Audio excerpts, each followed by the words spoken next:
Okay, सो प्यारे बच्चों, यहाँ पे हम लोग साउंड ऑन किया है क्या? यस, स्क्रीन शेयर कर लेते हैं।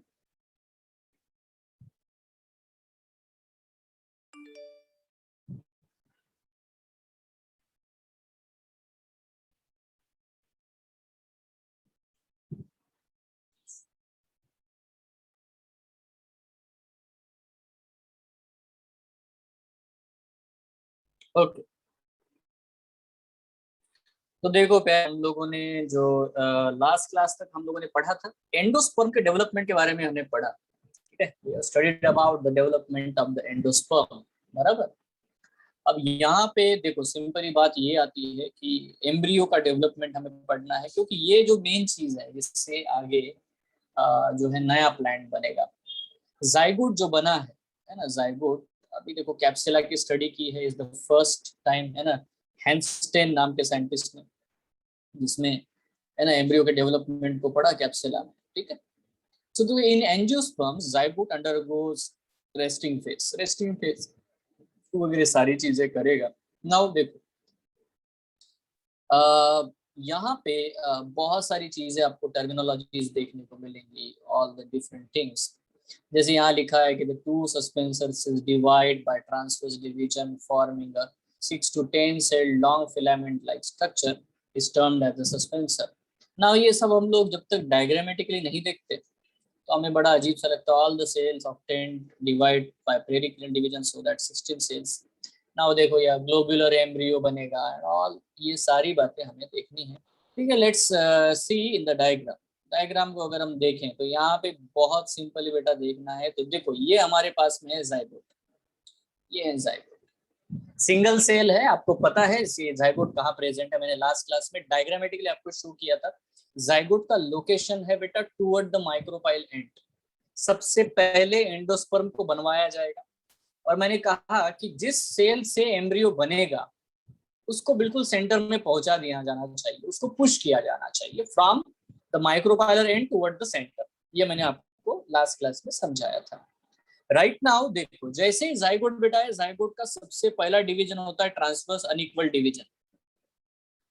और ये ट्रांसवर्स अनइक्वल डिवीजन होता है तो हमें दो सेल मिलते हैं, एक है बेटा टर्मिनल सेल और एक है basal cell. Now understand, terminal cell को ही हम लोग एम्ब्रियोनल सेल को कहते हैं। ये टर्मिनल सेल ही है, इसको मैं एम्ब्रियोनल सेल कहता हूँ।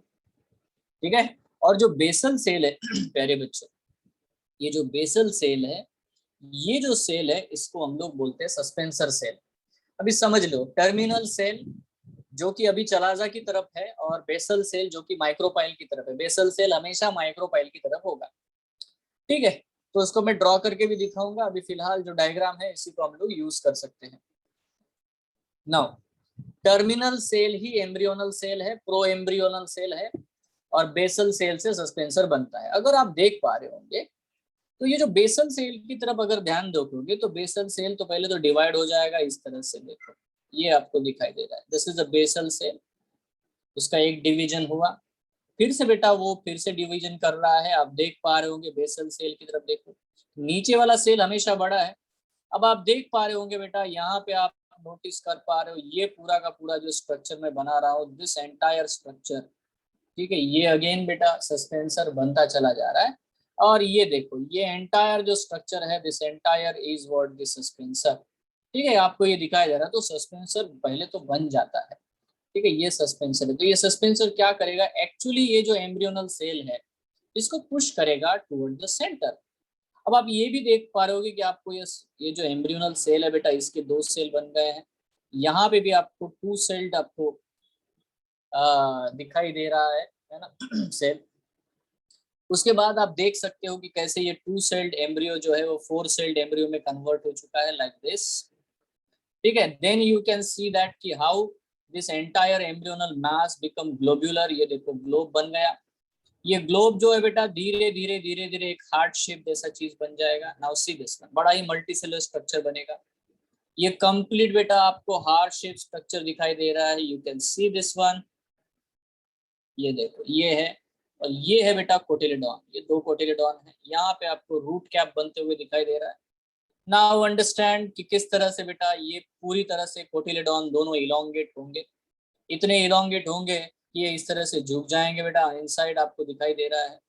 सो टॉर्पेडो स्टेज आती है, torpedo stage last final stage होगी ऑफ द एम्ब्रियो। ठीक है, आपको ये भी वो पूछते हैं कि किस तरह से फ्लो आपको दे। देखो सस्पेंसर बन चुका है, सस्पेंसर के बारे में बाद में सोचना नहीं होता, बाद में सिर्फ एम्ब्रियोनल सेल के बारे में सोचना होता है ना। यहाँ पे कुछ कुछ स्टेटमेंट्स है, जैसे कि देखो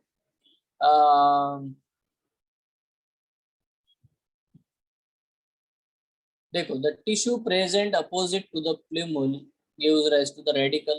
This curve position of embryo is called as the torpedo or chordate stage. तो chordate stage आपने अभी देखी है, you understand this one. ठीक है, नाउ देखो यहाँ पे अगर आप देखोगे तो स्टेटमेंट्स बड़े ही सिंपल सिंपल स्टेटमेंट्स है ना। यहाँ आप देख सकते हो the first division of oospore is a transverse, results two cells are formed, the one cell toward the micropyle is called basal cell or suspensor cell, the other cell is formed toward the chalaza is called apical cell or terminal cell or embryonal cell। अब तो basal cell का क्या होगा, है ना, and embryonal cell का क्या होगा, डिवाइड साइमल्टेनियसली बट इंडिपेंडेंटली। अब दोनों के डिवीजन होते हैं एक साथ बट इंडिपेंडेंटली होते हैं। ठीक है, now the basal cell divide transversely and apical cell divides vertically. ठीक है, रिजल्टिंग क्या रिजल्ट होगा, two suspensor cells and two embryonal cells आपको देखने को मिलेंगे। And this stage is made up of the 4 cells which are arranged in a T-shaped structure। अब ये आपको पहली चीज, पहला बेटा टी शेप स्ट्रक्चर आपको देखने को मिलता है, ये देखो ये वाला। ठीक है, उसके बाद जो डिविजन्स होते चले जाते हैं उनके बारे में हम लोग बात करें। So the micropylar cells of the suspensor cells, अब यहाँ देखो। ठीक है, this cell suspensor is known as haustorial cell. जो सबसे नीचे वाला सेल है सस्पेंसर का वो बड़ा है, उसको हम लोग हॉस्टोरियल सेल कहते हैं। अगर आप डायग्राम में देखोगे तो ये वाला जो सेल है, बड़ा वाला सेल, इसको हम लोग हॉस्टोरिया कहते हैं, हॉस्टोरियल सेल कहते हैं। एक और मजेदार बात यहाँ पे आपको देखने को मिले, due to the fast division of embryonal cells, ये तो सब होगा। यहाँ पे आपको पॉइंट नोटिस ये करना है कि जब भी हम लोग एम्ब्रियो के डेवलपमेंट में देखेंगे तो क्या बेटा सस्पेंसर के कुछ सेल पार्ट लेते हैं क्या एम्ब्रियो बनाने में।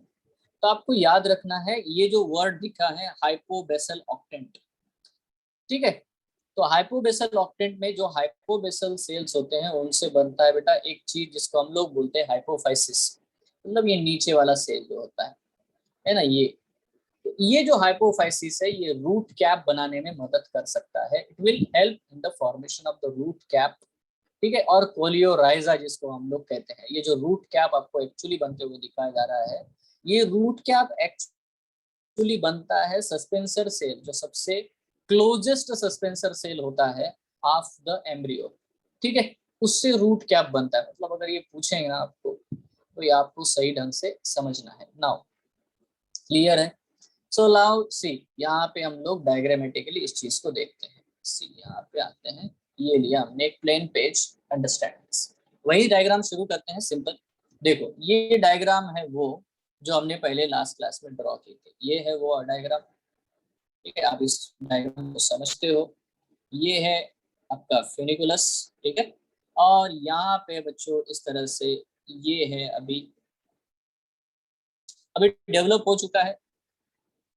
यहाँ पे बच्चों माइक्रोपाइल, ये है इंटीग्रेट्स। ठीक है, you know this entire. Now definitely बेटा जो चीज यहाँ पे है, ये जो रेड कलर का हम लोगों ने बनाया अंदर, जो भी बहुत बड़ा सा टिश्यू है। ठीक है, this is entirely the endosperm, this is entirely the endosperm. और मैंने बताया कि इस साइड में, on this side, this one, ये जो है बच्चों इसको बोलते हैं जाइगोट। नाउ ये बात याद रखो कि जब भी बेटा जाइगोट बनता है तो उसका जो सेल वॉल है वो थीन होता है, बट उसे क्या जाइगोट में, जाइगोट जो है उसके ऊपर थोड़ा सा थिक कोटिंग अगर आ जाए, है ना, प्रोटेक्टिव लेयर आ जाए, तब इसको हम लोग oospore बोलना शुरू करते हैं। oospore मतलब जितने भी एंजियोस्पर्म है सबके केस में हम लोग एक्चुअली जाइगोट का ट्रांजिशन देखते हैं in case in the oospore, थोड़ा सा थिक वॉल्ड हो जाता है। ठीक है, जब रेस्टिंग लेनी हो। जब उसको डिवाइड करना हो तो फिर से बेटा उसकी जो सेल वॉल है, ठीक है, वो इलास्टिक होती है, इतनी इलास्टिक होती है कि वो डिवाइड करने में सक्षम हो। ठीक है, सो राइट नाउ आपको समझ में आ गया कि जायगोट या हमारा जो oospore है वो कहाँ पे प्रेजेंट है। It is toward the micropylar and. बिल्कुल। अगर हम लोग इस एम्ब्रियो सैक को ऐसे निकाल लेंगे बाहर, ये है एम्ब्रियो, सॉरी ये जो एंडोस्पर्म को हमने बाहर निकाल लिया, दिस इज एंडोस्पर्म। और हम जानते हैं कि हमारा जो सेल है oospore यहाँ पे प्रेजेंट है। यहाँ पे वो पहला डिवीजन करेगा और पहले डिवीजन में हमें दो सेल मिलेंगे। ठीक है, ये दो सेल मिले जो कि माइक्रोपाइल के तरफ है, ये चलाजल एंड है, ये माइक्रोपाइलर एंड है। और माइक्रोपाइल की तरफ आपको डेफिनेटली बेटा देखने को मिल रहा है, दिस इज, है ना, माइक्रोपाइल साइड में जो बेटा सेल आपको देखने को मिल रहा है वो डेफिनेटली, है ना, टू सेल स्ट्रक्चर है, जिससे अपर सेल जो टर्मिनल सेल है या एम्ब्रियोनल सेल है, अपाइकल सेल है, और लोअर सेल बेटा सस्पेंसर सेल है। ठीक है, ये क्लियर है, बहुत नॉर्मल है, कोई बड़ी बात नहीं है। राइट नाउ अब हम लोगों को ये समझना है कि after some time you will see, है ना, ओके, ये है बेटा एंडोस्पर्म। और इस एंडोस्पर्म में आपको कुछ देर बाद में ये इस तरह से देखने को मिलेगा। हम लोग क्या करेंगे कि यहाँ पे जो कलर है, ग्रीन पर्पल कलर लेंगे इस सेल को, टर्मिनल सेल को रिप्रेजेंट करने के लिए।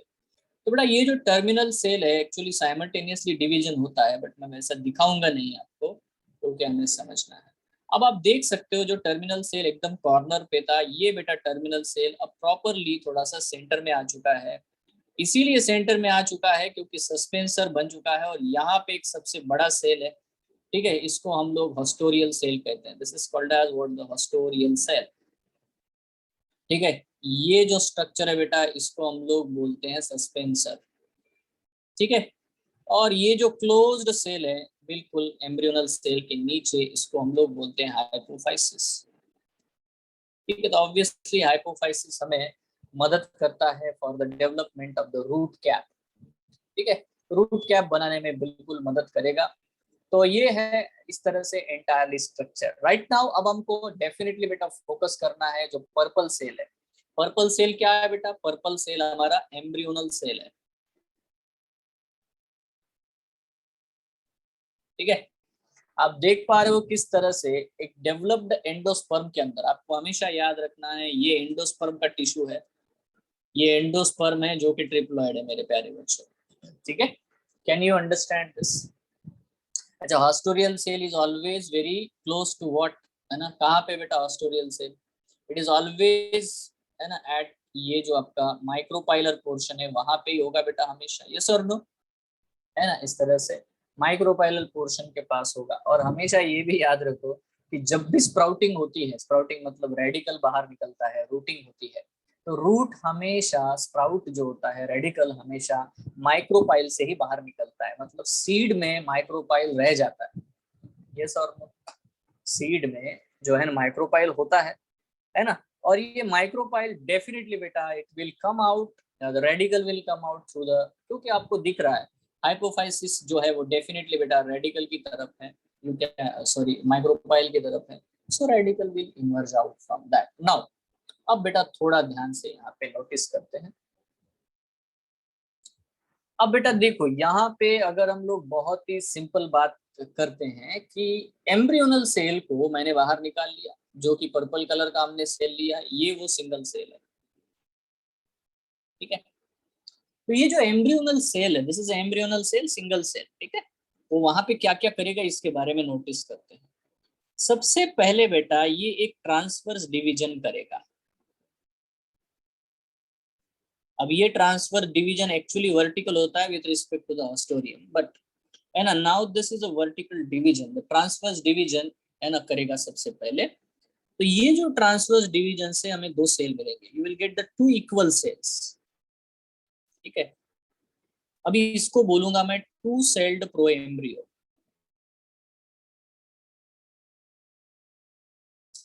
इसे बोलता हूं मैं two celled pro embryo. Now ये जो टू सेल्ड प्रो एम्ब्रियो है, यहां से बेटा कट आएगा फिर से ऊपर से, तो यहाँ पे हमें और मिलेगा, है ना, that is what the vertical division, first vertical division.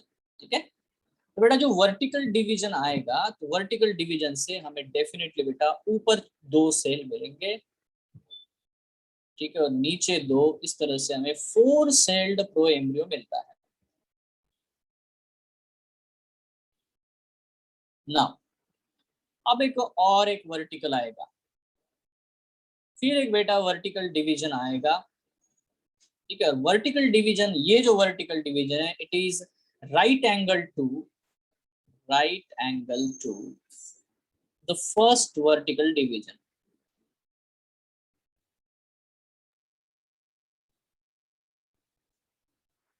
ठीक है, तो ये वाला जो डिवीजन होता है, ये जो सेकंड वर्टिकल डिवीजन है, it must be right angle to the first vertical division. आप ये घर में करके देख सकते हो, ये एप्पल खरीद के लाओ या एक आलू खरीद लो, गोल गोल सा आलू को बेटा एक पहले ट्रांसफर सेक्शन दे दो, 2 टुकड़े हो जाएंगे। उसी ट्रांसफर सेक्शन, है ना, जो है, दोनों को एक दूसरे के ऊपर रखो, हाफ हाफ जो भी अपने एप्पल के टुकड़े किए हैं, दो उनको बेटा ऐसे रखो और फिर ऊपर से कट कर दो। जैसे ऊपर से कट करोगे तो 4 टुकड़े हो जाएंगे। तो जो आपने ऊपर से उसको कट किया है वर्टिकल, अब उसको घुमा दो, और घुमा करके बेटा जो ऊपर से कट किया था उसी को डायरेक्ट राइट एंगल बीच में से उसको कट करो। तो बेटा ऊपर 4 सेल मिलेंगे, नीचे 4 सेल मिलेंगे, और आपको ऐसा स्ट्रक्चर देखने को मिलेगा। ठीक है, अब उसको ड्रॉ करना मुश्किल है, ऐसा कर लेते हैं हम लोग। ठीक है, वो उधर का सेल दिखाई दे रहा है, ये देखो, ये वो सेल है, इसके पीछे भी एक सेल है। ठीक है, इसके एग्जैक्ट पीछे भी सेल है, मतलब ऊपर 4 है, नीचे 4 है। इस तरह से बेटा 8 सेल्ड प्रो एम्ब्रियो आपको देखने को मिलेगा। सो माय क्वेश्चन इज, पहला डिवीजन कैसा है? ट्रांसवर्स है। दूसरा डिवीजन कैसा है? वर्टिकल है। तीसरा डिवीजन कैसा है? वर्टिकल है but right angle to the first vertical division है। करेक्ट है। तो हमें मिलता है बेटा 8 सेल्ड प्रो एम्ब्रियो। नाउ ये जो 8 सेल्ड प्रो एम्ब्रियो है मेरे प्यारे बच्चों, अब ये बहुत तेजी से पेरिक्लिनल डिवीजन करेगा, और इतनी तेजी से डिवाइड करेगा कि इसका बेटा सर्कुलर मास बनेगा। बहुत सारे मल्टी सेलुलस इसमें आपको, देखो साइज तो बड़ा होता चला जाएगा, नो डाउट, इसमें कोई बड़ी बात नहीं है, क्योंकि नंबर ऑफ सेल्स बढ़ते चले जा रहे हैं। अब यहाँ पे जो पेरिक्लिनल, बहुत सारे पेरिक्लिनल डिवीजन होंगे, तो हमें बेटा इस तरह से स्ट्रक्चर मिलेगा। इसको हम लोग बोलते हैं ग्लोब्यूलर प्रो एम्ब्रियो, या ग्लोब्यूलर एम्ब्रियो भी बोलना सही बात है। डन।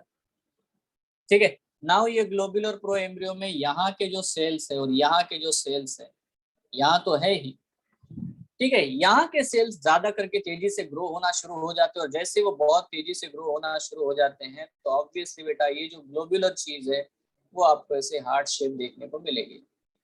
ठीक है, तो ये ऐसा अगर हाफ पोर्शन अगर आप बना देते हो, तो यहाँ के सेल एक्चुअली डिवाइड होते हैं और यहाँ के सेल डिवाइड होते हैं, तब भी बेटा आपको एक प्रॉपर ग्लोब्यूलर स्ट्रक्चर देखने को मिलेगा। सो आपको मिलेगा हार्ट शेप एम्ब्रियो। ठीक है, नाउ जैसे जैसे ये डेवलप होता चला जाएगा, बहुत ही ज्यादा जब डेवलप होता चला जाएगा, तो इस तरह से बेटा आपको स्ट्रक्चर देखने को मिलेंगे। ये इस तरह से बेटा ग्रोथ आपको देखने को मिलेगी। ये इलोंगेट हो जाएगा like this one, like this one. ठीक है, और तब हम लोग इनको बोलेंगे, ये हार्ट शेप से यहाँ पे टारपेडो स्टेज मिला है। और टारपेडो मतलब आपने देखा होगा, टारपेडो जो फिशेस होती है, इल्स के रेज में आपने देखा होगा। ठीक है, एनिमल किंगडम में, तो बेटा यहाँ पे ये डेफिनेटली बेटा दो कोटिलेडॉन है। ठीक है, ये वाला जो पोर्शन है बेटा प्लूमुल है। ये जो नीचे आपको देखने को मिलेगा डेफिनेटली बेटा ये रेडिकल है। ठीक है, नाउ अंडरस्टैंड दिस वन यहाँ से बेटा यहाँ तक का जो पोर्शन है, ये मैं डार्क कर देता हूँ, है ना। अब रेडिकल जैसे जैसे ग्रो होता चला जाएगा, तो यहाँ से यहाँ तक का जो पोर्शन बचेगा, है ना, इसको बेटा हम लोग अलग नाम दे सकते हैं, जैसे इसका इलांगेशन होता चला जाएगा।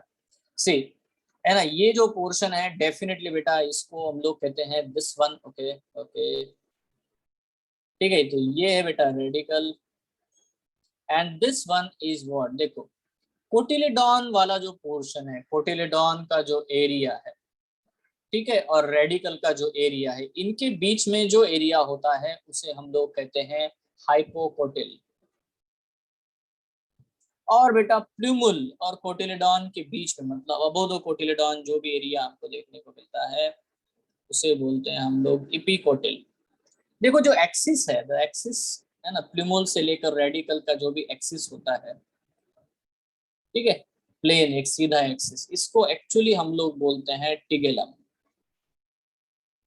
मतलब आप एक एम्ब्रियो जब देखोगे तो उसमें आपको चीजें देखने को मिलेगी बेटा।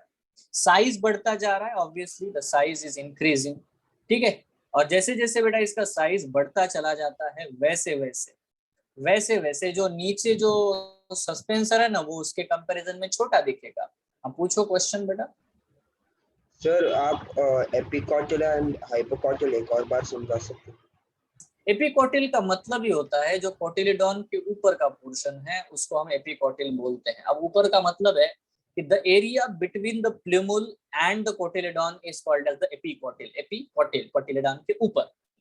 और हाइपोकोटिल का मतलब है बेटा the area between the radicle and the cotyledon, that means hypo means below, तो कोटिलिडॉन के नीचे वाला area, that's it, simple. Yes yes sir, समझ गया। अच्छा, और एक चीज है जो अभी मैंने आपको पहले इससे पहले शेयर की थी, आपको तो पता है कि ये जो रेडिकल है ना, अभी रेडिकल ऑब्वियसली बेटा ये पूरा का पूरा स्ट्रक्चर जो अभी मैं फिर से अगर ड्रॉ करूं, if I will draw again, see ये है ना, ये स्ट्रक्चर हमने इतनी बार देखा है अभी, आपको तो पता है, ठीक है। Right now this is again the same thing, you know, okay. So if I will say this one, अब ये तो बन गया, तैयार है भाई, है ना। अब इसमें हमको तो पता है यार कि यहाँ पे सेंटर में मैंने आपको बना के दिखाया है, क्या बताया, ये है मेरे प्यारे बच्चों, है ना, ये बहुत सिंपल चीज है, ये है वो एंडोस्पर्म जो कि ट्रिप्लॉइड है, ठीक है। अब इस एंडोस्पर्म में डेफिनेटली बेटा आपको दिखाई दे रहा है कि यहाँ पे एकदम छोटा सा ऐसे दिखाई देगा एज कम्पेयर टू, है ना, ये देखो ये सस्पेंसर सेल, सस्पेंसर देखने को मिलेगा। और inside it you will see this entire structure, ये जो स्ट्रक्चर है आपको देखने को मिलेगा यहाँ पे इस तरह से अटैच्ड, एंड देन है ना लाइक दिस, ये देखो ये एडजस्ट कर लेगा अंदर बेटा दोनों cotyledon like this, you know, will see this structure, पक्का। तो ये है इनसाइड एम्ब्रियो जो एंडोस्पर्म के अंदर है। देखो उसको खाना चाहिए था, वो खाना खा रहा है और सेंटर में प्रॉपरली ग्रो हो गया इनसाइड द एंडोस्पर्म, करेक्ट है। तो आपको समझ में आ रहा है, ये है बेटा हमारा एम्ब्रियो जो कि एक्चुअली डिप्लॉयड है, ये है बेटा एंडोस्पर्म जो कि एक्चुअली ट्रिप्लॉयड है, और ये है बेटा इंटेगुमेंट जो कि डिप्लॉयड है, ठीक है। न्यूसेलस पूरा ही खत्म हो चुका है, सारी ही चीजें बेटा एकदम से क्लियर है, ठीक है। अभी आपको ये भी पता है बेटा कि ये वाला माइक्रोपाइल है, ऑब्वियसली इधर बेटा चलाजल एंड है। हम हमेशा एनाट्रोपस ओव्यूल को ही कंसिडर करके ड्रॉ कर रहे हैं, ये बात हमेशा याद रखो, क्योंकि मैं एंजियोस्पर्म में मोस्टली एनाट्रोपस ओव्यूल ही देखता हूँ, ठीक है। तो इस वे से we have actually understood how the embryo develops right now. अब देखो मैंने कहा कि यहाँ देखो, अगर मैं इसको थोड़ा सा एनलार्ज करूँ ना, ये वाले पोर्शन को, ये वाले पोर्शन को अगर मैं एनलार्ज करूँ बेटा, तो यहाँ पे क्या है रे, अभी ये पिंक कलर का हम लोगों ने बनाया, डेफिनेटली यहाँ रेडिकल बन रहा है ना, रेडिकल तो बन रहा है। बट जैसे कि मैंने कहा कि रेडिकल से बिल्कुल नीचे अटैच क्या थी चीज, सस्पेंसर, करेक्ट है ना बेटा, सस्पेंसर उसके Yes, नीचे sir. है ना। तो ये सस्पेंसर के नीचे के जो सेल है इनको क्या कहा था मैंने, एकदम बेटा रेडिकल से जुड़े हुए सेल, इनको क्या कहा था मैंने, Hypophysis. हाइपोफाइसिस। और इनसे क्या बनेगा हाइपोफाइसिस से, they will form the Root root cap. Cap, ये बात याद रखना, ठीक है। So they will develop into the root cap, and that's it, that is what the simplest thing we have to understand, very clear, very normal, बहुत ही बढ़िया, done. Same thing will happen with the monocot, but monocot में ये कैसे differ करेगा ये भी हम लोग देख लेते हैं, लेट्स अंडरस्टैंड दिस। सी वहां पे भी सस्पेंसर बनेगा एंड ये सब चीजें होगी, but what I am telling you here, देखो अगेन मैं I will tell you this things, है ना। देखो फिर से एम्ब्रियो का डेवलपमेंट पढ़ लेते हैं, हमें कोई प्रॉब्लम ही नहीं है। देखो ये है सिंगल सेल, सिंगल सेल से बनेंगे बेटा 2 सेल, एम्ब्रियोनल सेल, है ना। ट्रांसवर्स डिवीजन, पहला डिवीजन कैसा होता है बेटा, ट्रांसवर्स डिवीजन। दूसरा डिवीजन होगा vertical division, will get the 4 cell stage. ये बन गया 4 सेल प्रो एम्ब्रियो। उसके बाद बेटा another there is a vertical division which is right angle to the first vertical division, ठीक है। जो पहला वर्टिकल डिवीजन है उसको बिल्कुल बेटा आपको राइट एंगल डिवीजन मिलेगा, है ना। तो ये मैंने आपको समझाया, तो इससे हमें मिलेगा definitely will get this 8 sailed stage, ठीक है। 8 सेल, 4 सेल, 2 सेल, 1 सेल, ठीक है। 1 cell, 2 cell, 4 cell, 8 cell. Now आपको पता है ये बहुत मल्टीपल डिवीजन करेगा एंड इट बिकम्स से बताओ इसको क्या बोलता हूं मैं। ये सब पूछते हैं, सीक्वेंस पूछते हैं। क्या आएगा पहला, ग्लोब्यूलर प्रोएम्ब्रियो, ठीक है। ग्लोब्यूलर से यहाँ एक्सटेंड होगा, यहाँ एक्सटेंड होगा। अब यहाँ पे आपको नोटिस करना है। नोटिस क्या करना है, नोटिस सिंपल बात करनी है कि यहाँ पे, है ना, इसको मैं इधर जो डायग्राम होनी चाहिए मैं बता देता हूँ। यहाँ पे एक्सटेंड होगा, यहाँ नहीं होगा। इसकी वजह से एक साइड में बेटा ऐसा हार्ट शेप बनेगा और एक साइड वैसे ही रह जाएगा, ठीक है। एक साइड में एक्सटेंड हो गया तो यहाँ पे, है ना, हार्ट शेप्ड प्रो एम्ब्रियो नहीं बनेगा, ठीक है। ये शील्ड शेप बनता है, शील्ड। शील्ड जानते हो ना आप लोग, है ना, ढाल जिसको बोलते हैं। It becomes a shield shape and then understand this, ठीक है। ऑब्वियसली इससे जो एम्ब्रियो बनेगा टोटली वो इस तरह से बनेगा। ये देखो, ये आपका कोटिलेडॉन डेवलप हो गया। कोटिलेडॉन डेवलप होने के बाद बेटा आपको यहाँ दिख रहा है प्लूमल वाला पोर्शन, यहाँ दिख रहा है रेडिकल वाला पोर्शन, यहाँ दिख रहा है। और ये देखो, ये कोटिलेडॉन डेवलप हुआ ही नहीं। तो सबसे पहले तो क्वेश्चन आता है कि जो जिससे रेडिकल बना ही, सॉरी, जिससे कोटिलेडॉन बना नहीं, उस पोर्शन को हम लोग क्या बोलते हैं। तो आपको हमेशा याद रखना है इपीब्लास्ट। इसको क्या बोलते हैं बेटा, इपीब्लास्ट। इपीब्लास्ट क्या होता है, रेडिमेंटरी कोटिलेडॉन, मतलब ऐसा पोर्शन जो कोटिलेडॉन बनना चाहिए था बना नहीं। तो कितने कोटिलेडॉन है इसमें, 1। तो ये चीज मोनोकॉट्स में होती है। आपको ये क्वेश्चन आने वाला है, हाँ। Epiblast, what is epiblast?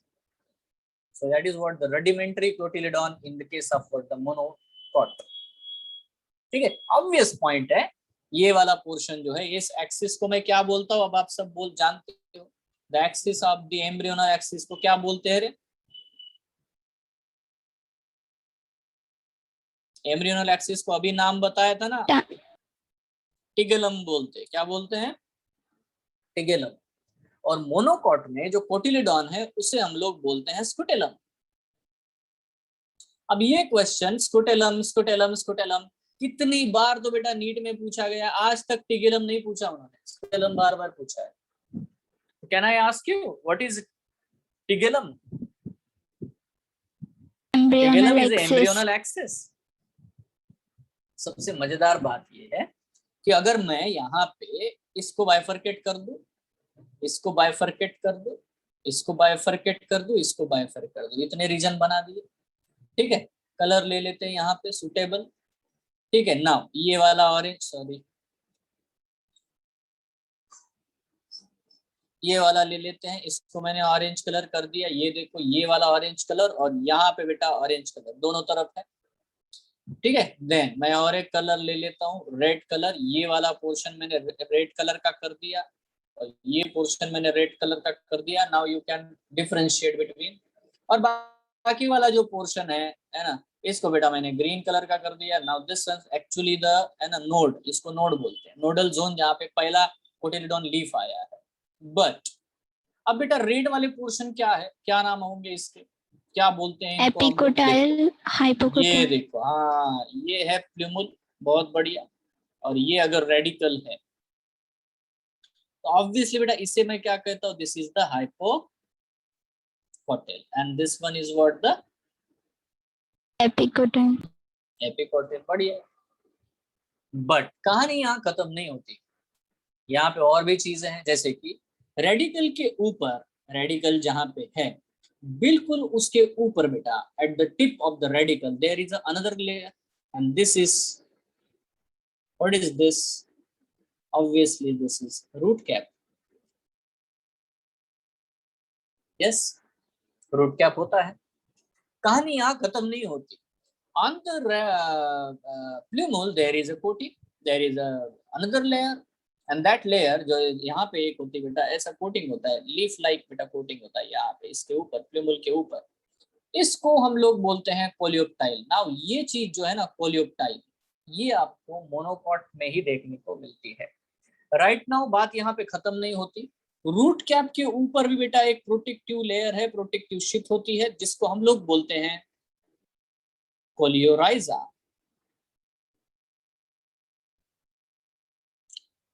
समझ रहे हो? Yes sir. यस। तो कोलियोप्टाइल कोलियोराइजा डिफरेंस एक जगह पे है। वही हुआ ट्रांसवर्स वर्टिकल, 2 सेल्ड बना, 4 सेल बना, 8 सेल बना, ग्लोब्यूलर बना। बट ग्लोब्यूलर के बाद में हार्ट शेप नहीं आया, शील्ड शेप आया। एक्चुअली स्कटेलम का मतलब ही शील्ड शेप होता है, आपको याद रखना है। स्कटेलम का मतलब ये क्या होता है? Shield shape embryo, silk shape embryo, that's it. Yes और नो, या कोटिलेडॉन? पक्का? तो यहाँ पे ये बहुत नॉर्मली बेटा, अब मैं क्वेश्चन पूछ लेता हूँ आपसे, क्या आप मुझे बता सकते हो मोनोकॉट में एपीब्लास्ट का क्या मतलब होता है? What is the meaning of epiblast? Elementary. Epiblast का मतलब क्या है? अरे चुप मत बैठे रहो, क्या मतलब है क्लास का? है इतने साइलेंट बैठे रहते हो, सर कोई बड़ी बात है? रेडिमेंट्री। रेडिमेंट्री कोटिलेडॉन है, जो डेवलप ही नहीं हुआ। इनिशियल सेल सब the cotyledon are called as the epiblast, जिनसे कोटिलेडॉन बन सकता था। ठीक है, अच्छा मैं ये पूछता हूँ, क्या बेटा हार्ट शेप आएगा कभी मोनोकॉट के एम्ब्रियो के डेवलपमेंट में? Is there any heart shape will arise और No, sir. No? No sir. Not possible, possible ही नहीं है। क्यों आएगा? नहीं आ सकता हार्ट शेप। ठीक है, तो इस तरह से ये सारी चीज होती है। अब क्या होता है ना, जब भी ये, थोड़ा ध्यान देना मेरे प्यारे बच्चों, थोड़ा ध्यान देना। होता क्या है, जब हम लोग मेज वाला स्ट्रक्चर देखते हैं ना, मेज का, जैसे अभी ये देख लेते हैं, ये ऐसा बनाते हैं। आपने बहुत बार देखा भी होगा, मेज का जो सीड होता है, इसको ऐसे बना देते हैं, है ना, लाइक दिस, है कि नहीं? उसके ऊपर अब मुद्दा क्या आता है, यहाँ बीच में the center you will see a bifurcation like this। ठीक है, और बाइफर्केशन के ऊपर बेटा यहाँ पे आपको एक कोटिंग देखने को मिलती है। ठीक है, नाउ अंडरस्टैंड दिस। अब ये जो चीज आपको देखने को मिलेगी, इसमें नोटिस करना है। नोटिस क्या करना है मेरे प्यारे बच्चों? ठीक है, अब देखो ये वाला जो पोर्शन है ना, इसको बोलते हैं एंडोस्पर्म। अभी एंडोस्पर्म में क्या भरा होता है भाई? स्टार्च, है ना, जो कि ट्रिप्लॉइड है। बट एंडोस्पर्म के बाजू में ये जो लेयर दिखाई दे रही है, एंडोस्पर्म के बाजू में, इसे क्या कहते हैं? This is actually the aleurone layer. इसे कहते हैं एल्यूरॉन लेयर, नॉर्मल। पक्का? अब ये एल्यूरॉन लेयर क्या होता है? ये भी बेटा 3n है, ट्रिप्लॉइड, मतलब उसी सेल से बना, प्राइमरी एंडोस्पर्म सेल से। बट ये एल्ब्यूमिनस होता है, एल्ब्यूमिनस है या प्रोटीन से भरा है। मैं प्रोटीन लिख देता हूँ। So it has a ample, थोड़ा डिफरेंस देख लो आप। Aleurone layer is a triploid, endosperm is a triploid. ठीक है, राइट नाउ जब भी आपको ये स्ट्रक्चर दिखाया जाएगा तो आपको ऐसा दिखाते हैं, यहाँ आता है बेटा एम्ब्रियोनल एक्सिस, ऐसा टिल्टेड। ठीक है, तो यहाँ आपको दिखाया जाएगा, मतलब आई will just remove this one, I just remove this one, तो है ना, मैंने दिखा दिया एम्ब्रियोनल एक्सिस कहाँ पे आएगा। अगर मैं उसको ड्रॉ करना चाहूँ तो देखो ये है आपका प्लूमुल यहाँ पे, रेडिकल यहाँ पे, तो यहाँ माइक्रोपाइल है, देखो गैप छोड़ दी मैंने, बराबर है? ये देखो यहाँ पे दिख रहा है आपको, माइक्रोपाइल का पोर्शन उधर है, यस यहाँ सर। रेडिकल है। तो बेटा यहाँ पे क्या होगा रे ऐसा? ये देख लो, ये एपीब्लास्ट है, और बाकी जो बचा है वो सारा भर दिया है। क्या है रे? स्कुटेलम। ये मोनोकोट हो गया। ठीक है, तो एक्चुअली ऐसा वो अरेंज हो जाता है यहाँ पे, इसलिए इसको बोलते हैं शील्ड शेप, तो इसको बोलते हैं स्कटेलम। ठीक है। नाउ आप जानते हो कि ये जो होते हैं, मतलब थोड़ा सा इसको मैं स्पेस दे देता हूँ ताकि मैं इसको ड्रॉ कर सकूं, है ना। देखो यहाँ पे थोड़ा बेटा स्पेस ले लेता हूँ मैं। यहाँ देखो ये है इस तरह से हमारा, है ना। यहाँ पे बेटा ये देखो ये है प्लिमुल, और इसी प्लिमुल के ऊपर, इस प्लिमुल के ऊपर यहाँ पे बिल्कुल एक कोटिंग होती है। क्या होती है ये कोटिंग? ये देखो ये कोटिंग क्या है, इसको बोलते हैं कोलियोप्टाइल। ठीक है, ऑब्वियसली सिंपल। इसके ऊपर बेटा एक लेयर है, ये क्या है बच्चों? Root cap. और रूट कैप के ऊपर एक और कोटिंग है, ये क्या है कोलियोराइजा। बच्चों? कोलियोराइजा।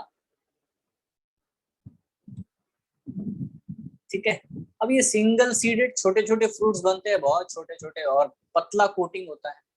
इसीलिए प्लूमल और रेडिकल बड़े ही टेंडर होते हैं, तो ये कहीं डैमेज ना हो जाए, इसीलिए पहले से इनके ऊपर कोटिंग है। आप एंजियोस डाइकोट के सीड देखो, डाइकोट के सीड में बेटा एकदम सख्त मजबूत सीड होते हैं, बड़े बड़े फ्रूट्स होते हैं, उनके अंदर वो पाए जाते हैं। मोनोकॉट में, ग्रासेस में आपको बेटा ऐसा दिखेगा डेलिकेट फ्रूट होता है। मेज ग्रेन क्या है? मेज ग्रेन इज अ फ्रूट।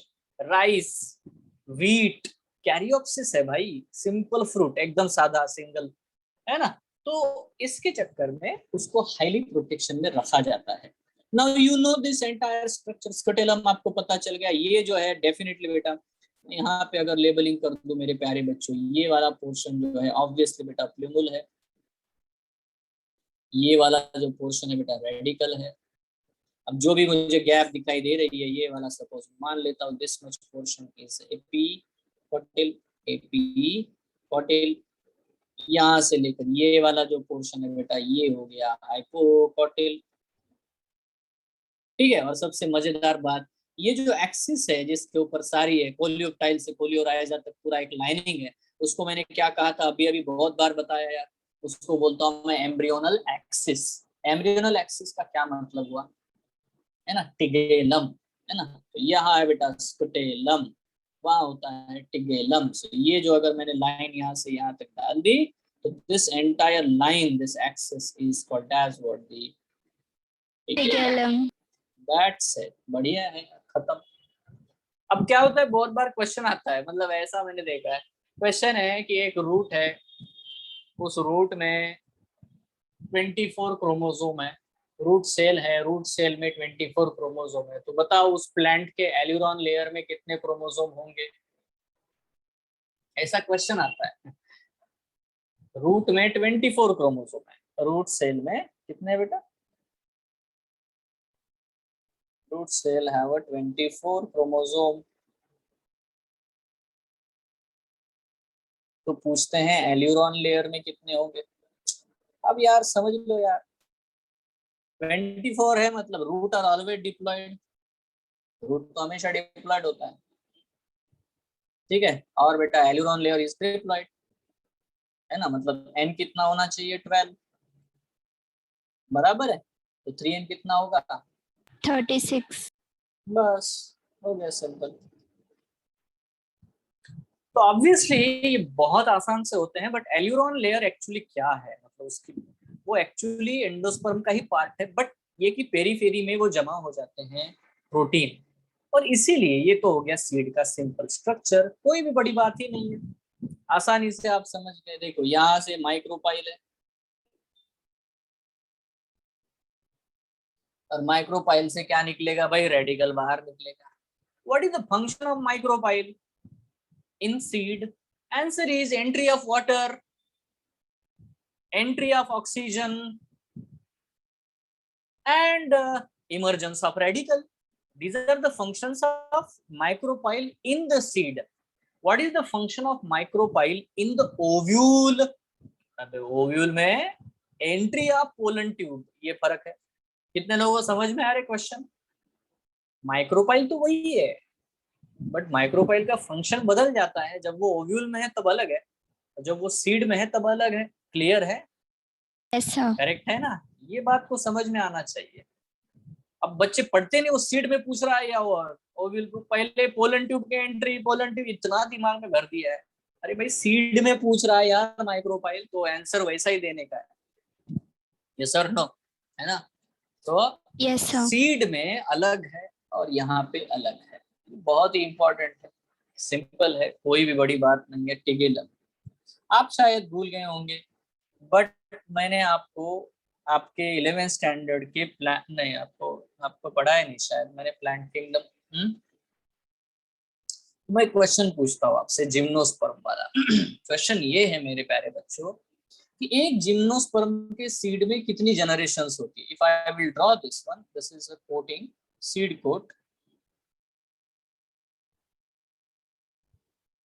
ठीक है, ये माइक्रोपाइल है और ऑब्वियसली बेटा इसके अंदर एक बहुत बड़ा सा टिश्यू प्रेजेंट है।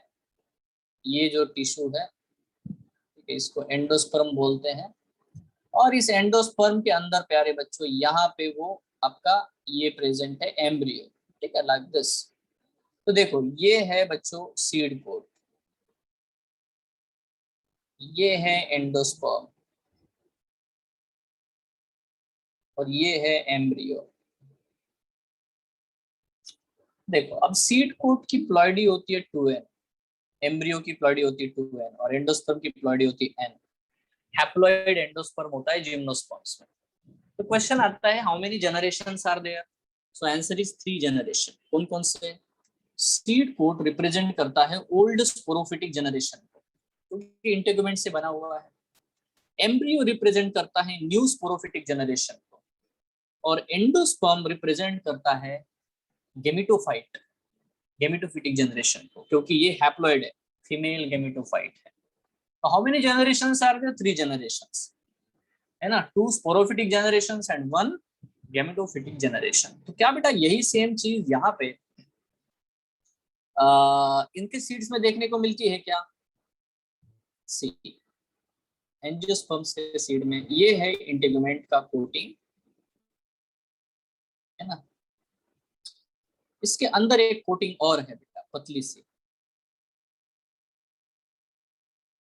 एक पतली सी लेयर है, ठीक है। इसको बोलते हैं मतलब टेस्टा, इसको बोलते हैं बेटा टेगमेन। टेस्टा थिक होता है, हार्ड कोटिंग, टेगमेन मेम्ब्रेनस, पतला पेपर जैसा। ऑब्वियसली इसके अंदर मेरे प्यारे बच्चों यहाँ पे आपको डेफिनेटली देखने को मिल रहा है inside there is a endosperm, endosperm है। बट और एक चीज देखने को मिल रही है, इसके अंदर है मेरे प्यारे बच्चों इस तरह से एम्ब्रियो, ठीक है, लोग बना लेते हैं लाइक दिस वन, ठीक है। तो ये बना दिया हमने एम्ब्रियो, ठीक है। नाउ तो प्यारे बच्चों ये है एम्ब्रियो और ये है एंडोस्पर्म और ये है सीड कोट। सीड कोट कैसा है, seed coat is diploid two N. Embryo कैसा है, डिप्लॉयड टू एन। एंडोस्पर्म कैसा है, एंडोस्पर्म इज डिप्लॉयड 3n। यहाँ पे प्रॉब्लम है यार, it's different, it's different. Can you see both the seeds. Tegmen Yes, sir. नहीं है और एंडोस्पर्म हैप्लॉइड है, इसका सीड देखो, टेगमेन है और एंडोस्पर्म ट्रिप्लॉइड है। क्लियर है क्या। Yes, sir. इसमें कितने जनरेशन है, endosperm is also the sporophytic generation, तो इसी का पार्ट है, इंटेगुमेंट जैसा है वैसा ही है। एंडोस्पर्म को हम लोग गैमेटोफाइट कहते ही नहीं है, ठीक है। तो यहाँ बहुत नॉर्मल है बेटा। तो ये हो गया एंडोस्पर्मिक सीड। ऐसे सीड जिनमें एंडोस्पर्म रहता है उसे हम लोग एंडोस्पर्मिक सीड बोलते हैं, ठीक है। कुछ कुछ ऐसे भी बन जाते हैं सीड जिनका एंडोस्पर्म खत्म हो जाता है, बट कोटिलेडॉन फूल जाते हैं, स्वेल हो जाते हैं, थिक हो जाते हैं। तो जिसका एंडोस्पर्म खत्म हो गया उसको नॉन एंडोस्पर्मिक सीड बोलते हैं। जिसमें एंडोस्पर्म है उसको एंडोस्पर्मिक सीड कहते हैं। कभी कभी तो यो होता है कि एंडोस्पर्म ही नहीं बनता ही नहीं, न्यूसेलस ही परसिस्ट रहता है, न्यूसेलस खत्म ही नहीं होता, न्यूसेलस ही खाना देता है एम्ब्रियो को। तो ऐसे सीड को हम लोग पेरिस्पर्मिक सीड कहते हैं। मतलब 3 प्रकार के सीड हो गए, कौन कौन से बेटा। अरे 3 प्रकार के सीड कौन कौन से। Endospermic, एक तो हो गया एंडोस्पर्मिक, non-endospermic, नॉन एंडोस्पर्मिक,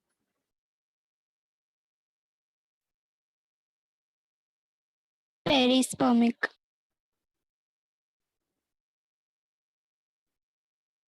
देखो पेरिस्पर्मिक का एग्जांपल जिसमें आता है न्यूसेलस परसिस्ट करेगा,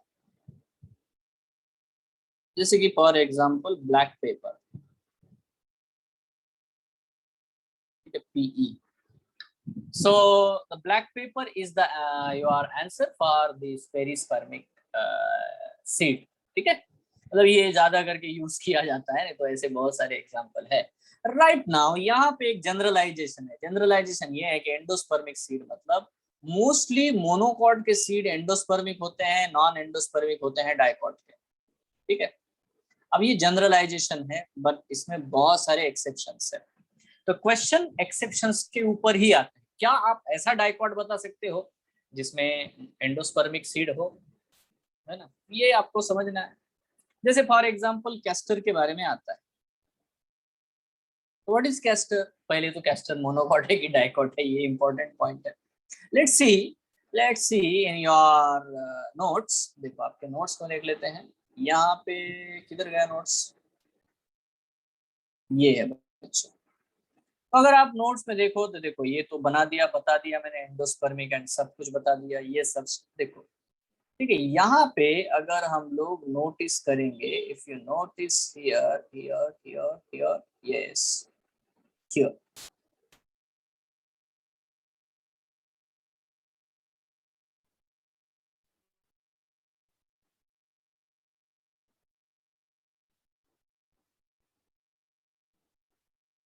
ओके। देखो एंडोस्पर्म के हिसाब से अगर हम लोग देखें तो नॉन एंडोस्पर्मिक, एंडोस्पर्मिक, ऐसे दो सीड्स हैं।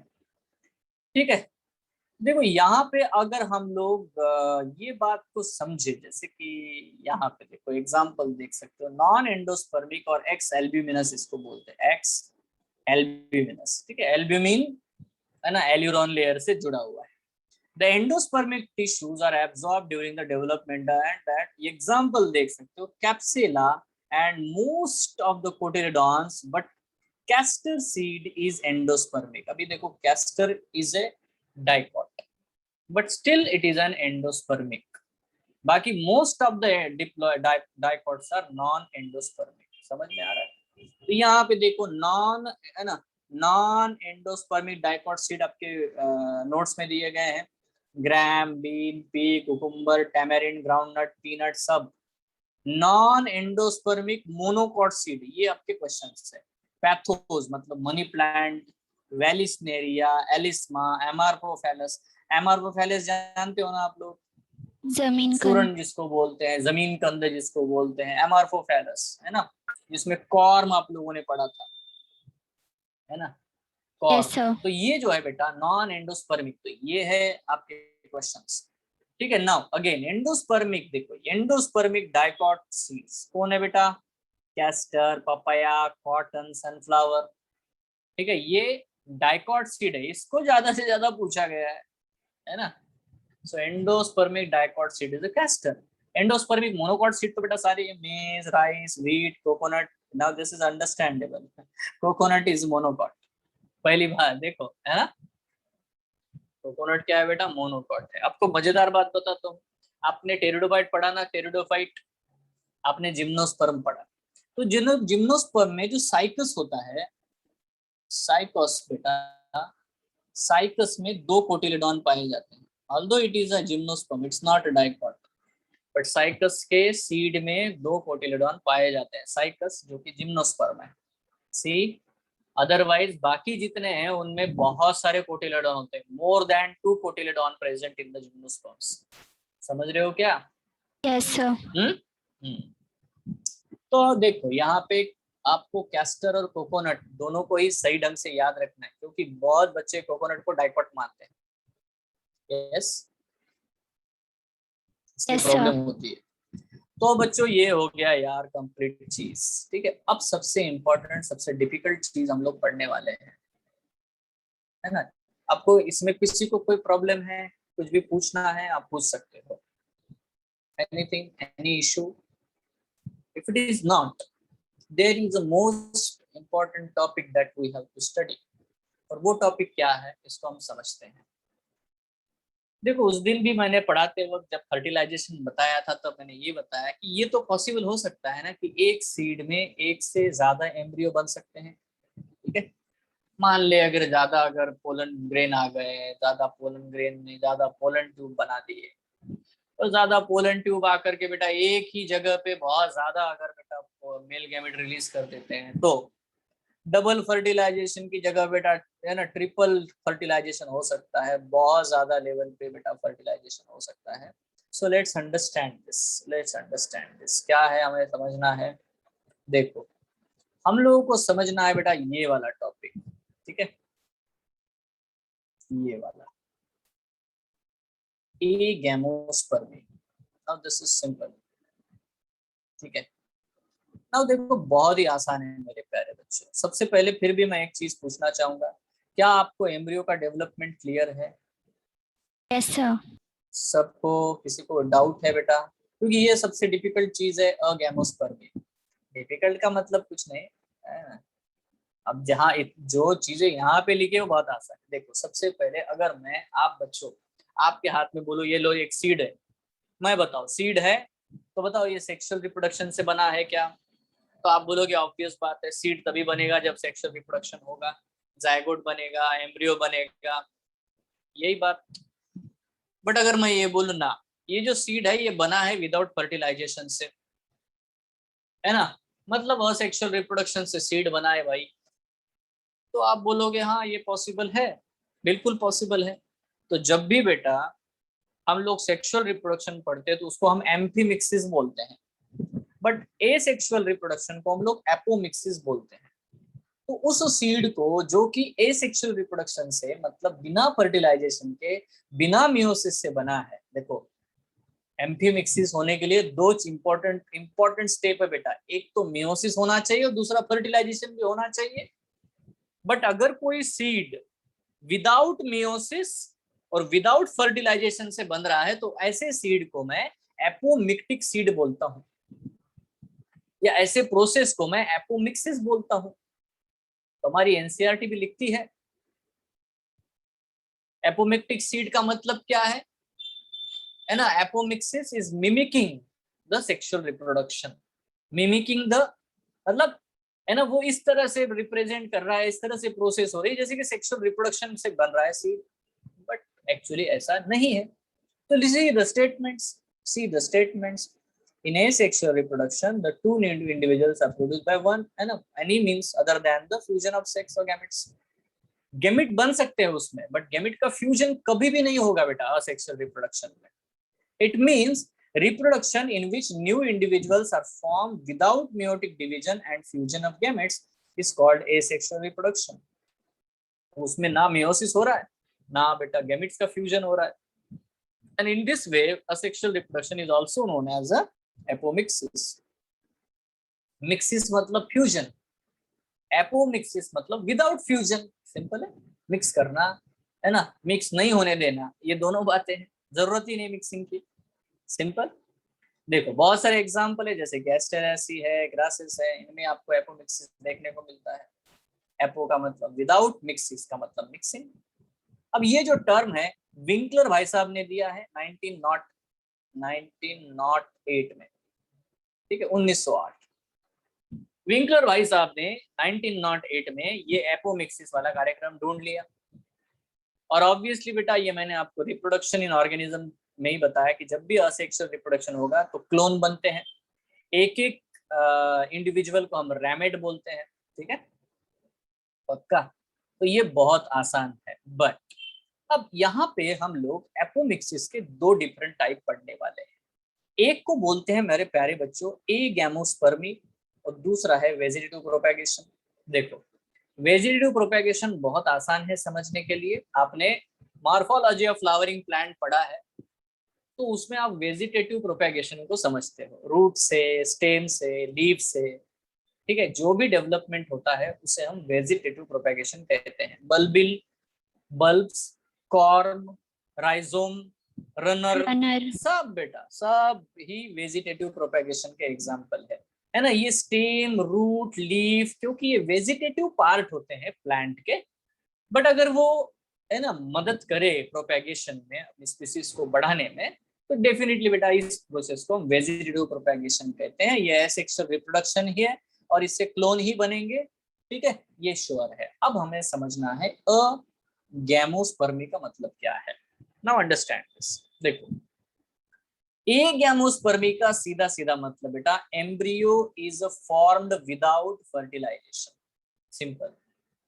यहाँ एम्ब्रियो बन रहा है, एम्ब्रियो बनता है, बट अगर without fertilization and meiotic division, अगर मियोटिक डिवीजन नहीं हो रहा है, फर्टिलाइजेशन नहीं हो रहा है, और ऐसे बेटा डायरेक्टली अगर एम्ब्रियो बन गया, it means plants are propagated through seeds, but the embryo formation does not involve meiosis and syngamy.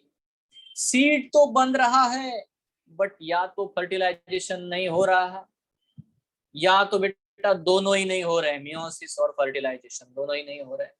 ऐसे चक्कर में बेटा ऐसा अगर सीड बनता है विदाउट फर्टिलाइजेशन या विदाउट फर्टिलाइजेशन एंड मियोसिस, ऐसे कंडीशन को मैं गैमोस्पर्मी कहता हूं।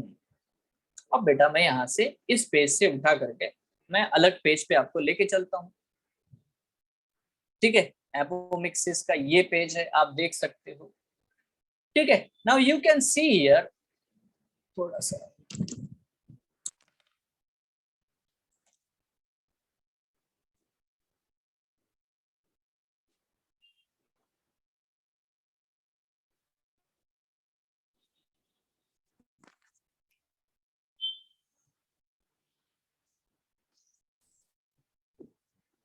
अब ये वाला चीज मैं आपको सेंड कर दूंगा अभी क्लास होने के बाद में, ठीक है, डोंट वरी अबाउट दिस। देखो, तो देखो एपोमिक्सिस की जो डिस्कवरी है यहाँ पे गलत लिखा हुआ है, ठीक है। ये जो डिस्कवरी है बेटा एपोमिक्सिस की, मतलब जो टर्म हमें दिया गया है वो डेफिनेटली बेटा मैंने अभी आपको बताया, विंकलर का जो टर्म है 1908 वाला, ठीक है, सो मैंने आपको बताया। नाउ एम्फीमिक्सिस जो है ये तो फर्टिलाइजेशन है, ये आपको पता है किसने किसने डिस्कवर किया है। नाउ देखो, वेजिटेटिव प्रोपेगेशन के बारे में मैंने एक्सप्लेन कर दिया। एपोमिक्सिस में दो चीजें तो हो ही सकती है, one is a vegetative propagation, दूसरा जो चीज है बेटा वो है gamospermy. Now understand this. Gamospermy में हमारी एनसीईआरटी इतना कुछ नहीं बताती, बट कभी कभी क्वेश्चंस आते हैं, इसलिए इतना मैं बता रहा हूँ। देखो सीधी बात है, गैमोस्पर्मी में तीन प्रकार के एम्ब्रियो के बारे में हम तीन बातें बोल सकते हैं, या तो नॉन रिकरेंट, या तो रिकरेंट, या तो एडवेंटिव एम्ब्रियोनिक। मैं एक एक चीजों को वन बाय वन समझा देता हूँ। पहले तो हम नॉर्मल चीज को समझते हैं। नॉर्मल पॉइंट क्या है बेटा, देखो नॉर्मल मुद्दा ये है कि हमारे पास है मेगास्पोर मदर सेल जो कि डिप्लॉयड होता है, जो न्यूसेलस के अंदर बनता है।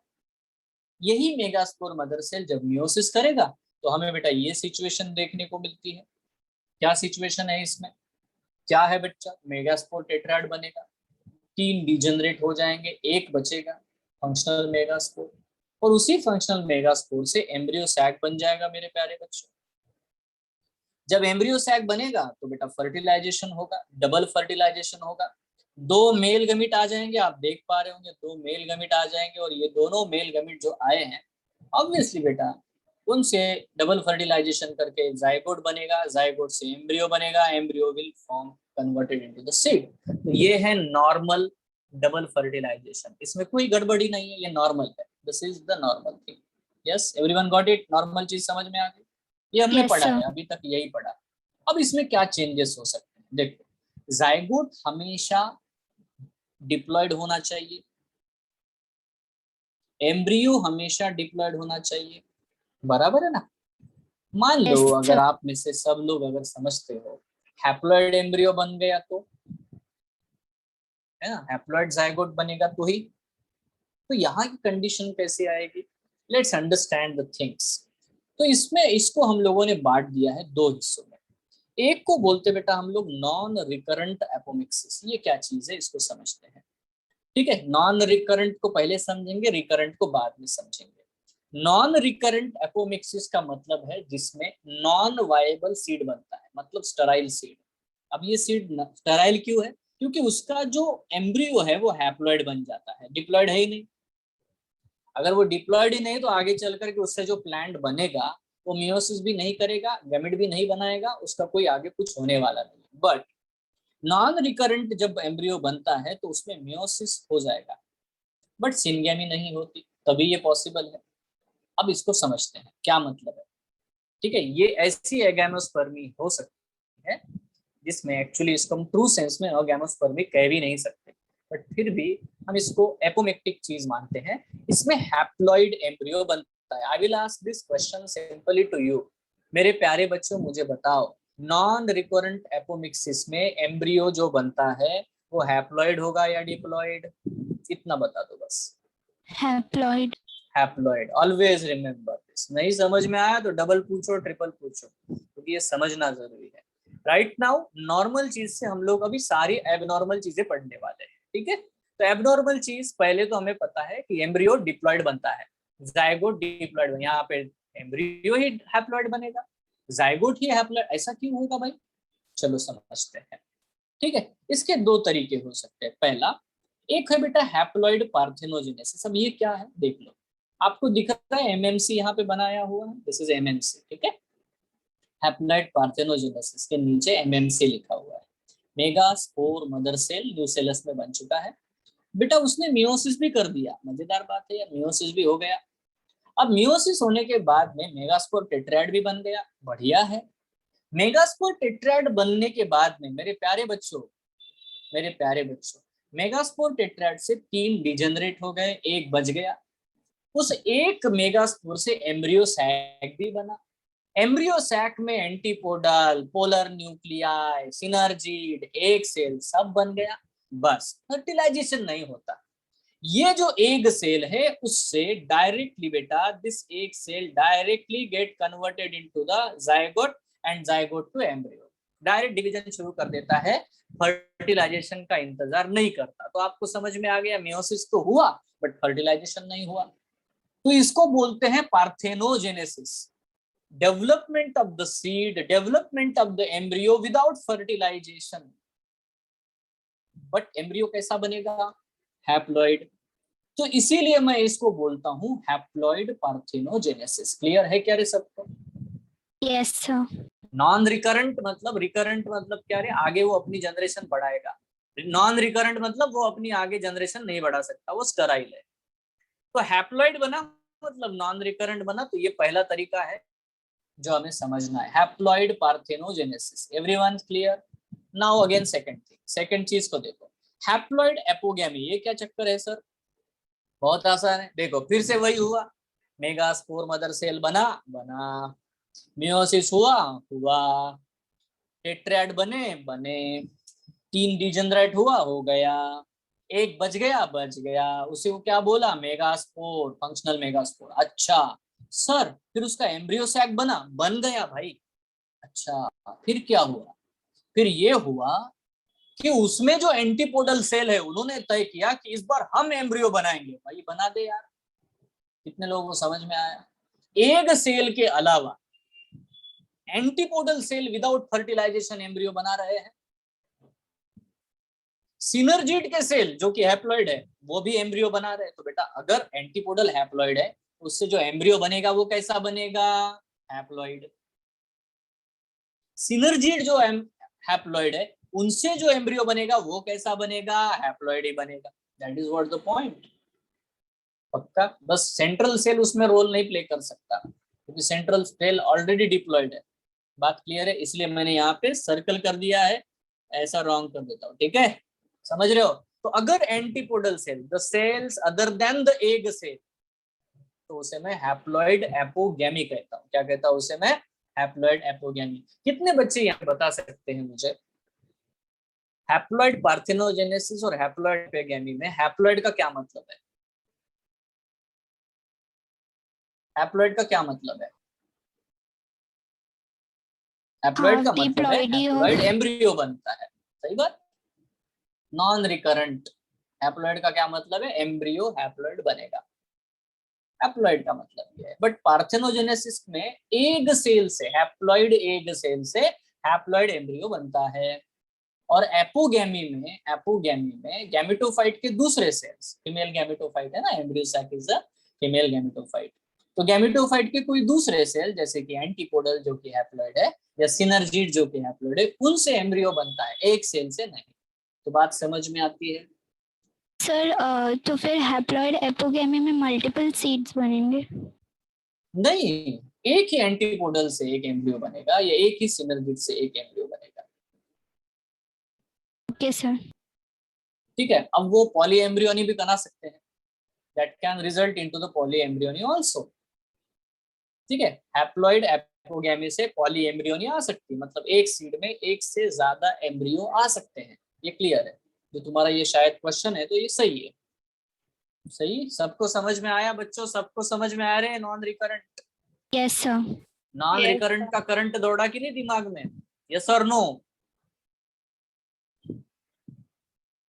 अरे नो बोलोगे तो और एक बार बोलूंगा, और कुछ नहीं। कुछ भी नहीं बोलोगे तो आई ग्रांटेड, कहा भैया आ गया, okay done. Okay, let's understand. एक और तरीका है हैप्लॉइड एम्ब्रियो बनाने का, वो क्या है? एंड्रोगैमी। अब ये क्या चीज है भाई? एंड्रोगैमी में होता क्या है कि जो फर्टिलाइजेशन करने के लिए मेल गैमिट आते हैं ना, मेल गैमिट, कभी कभी होता है नहीं, कुछ कुछ है ना, आदमी लोग है ना नाटकों वगैरह में महिलाओं के ड्रेस पहन लेते हैं, वैसा ही यहाँ पे एंड्रोगैमिक है। मेल गैमिट जो पोलन ट्यूब से आए हैं वो बिना फर्टिलाइजेशन किए हुए एम्ब्रियो में कन्वर्ट हो जाते हैं। तो बेटा मेल गैमिट भी तो हैप्लॉइड है, ठीक है?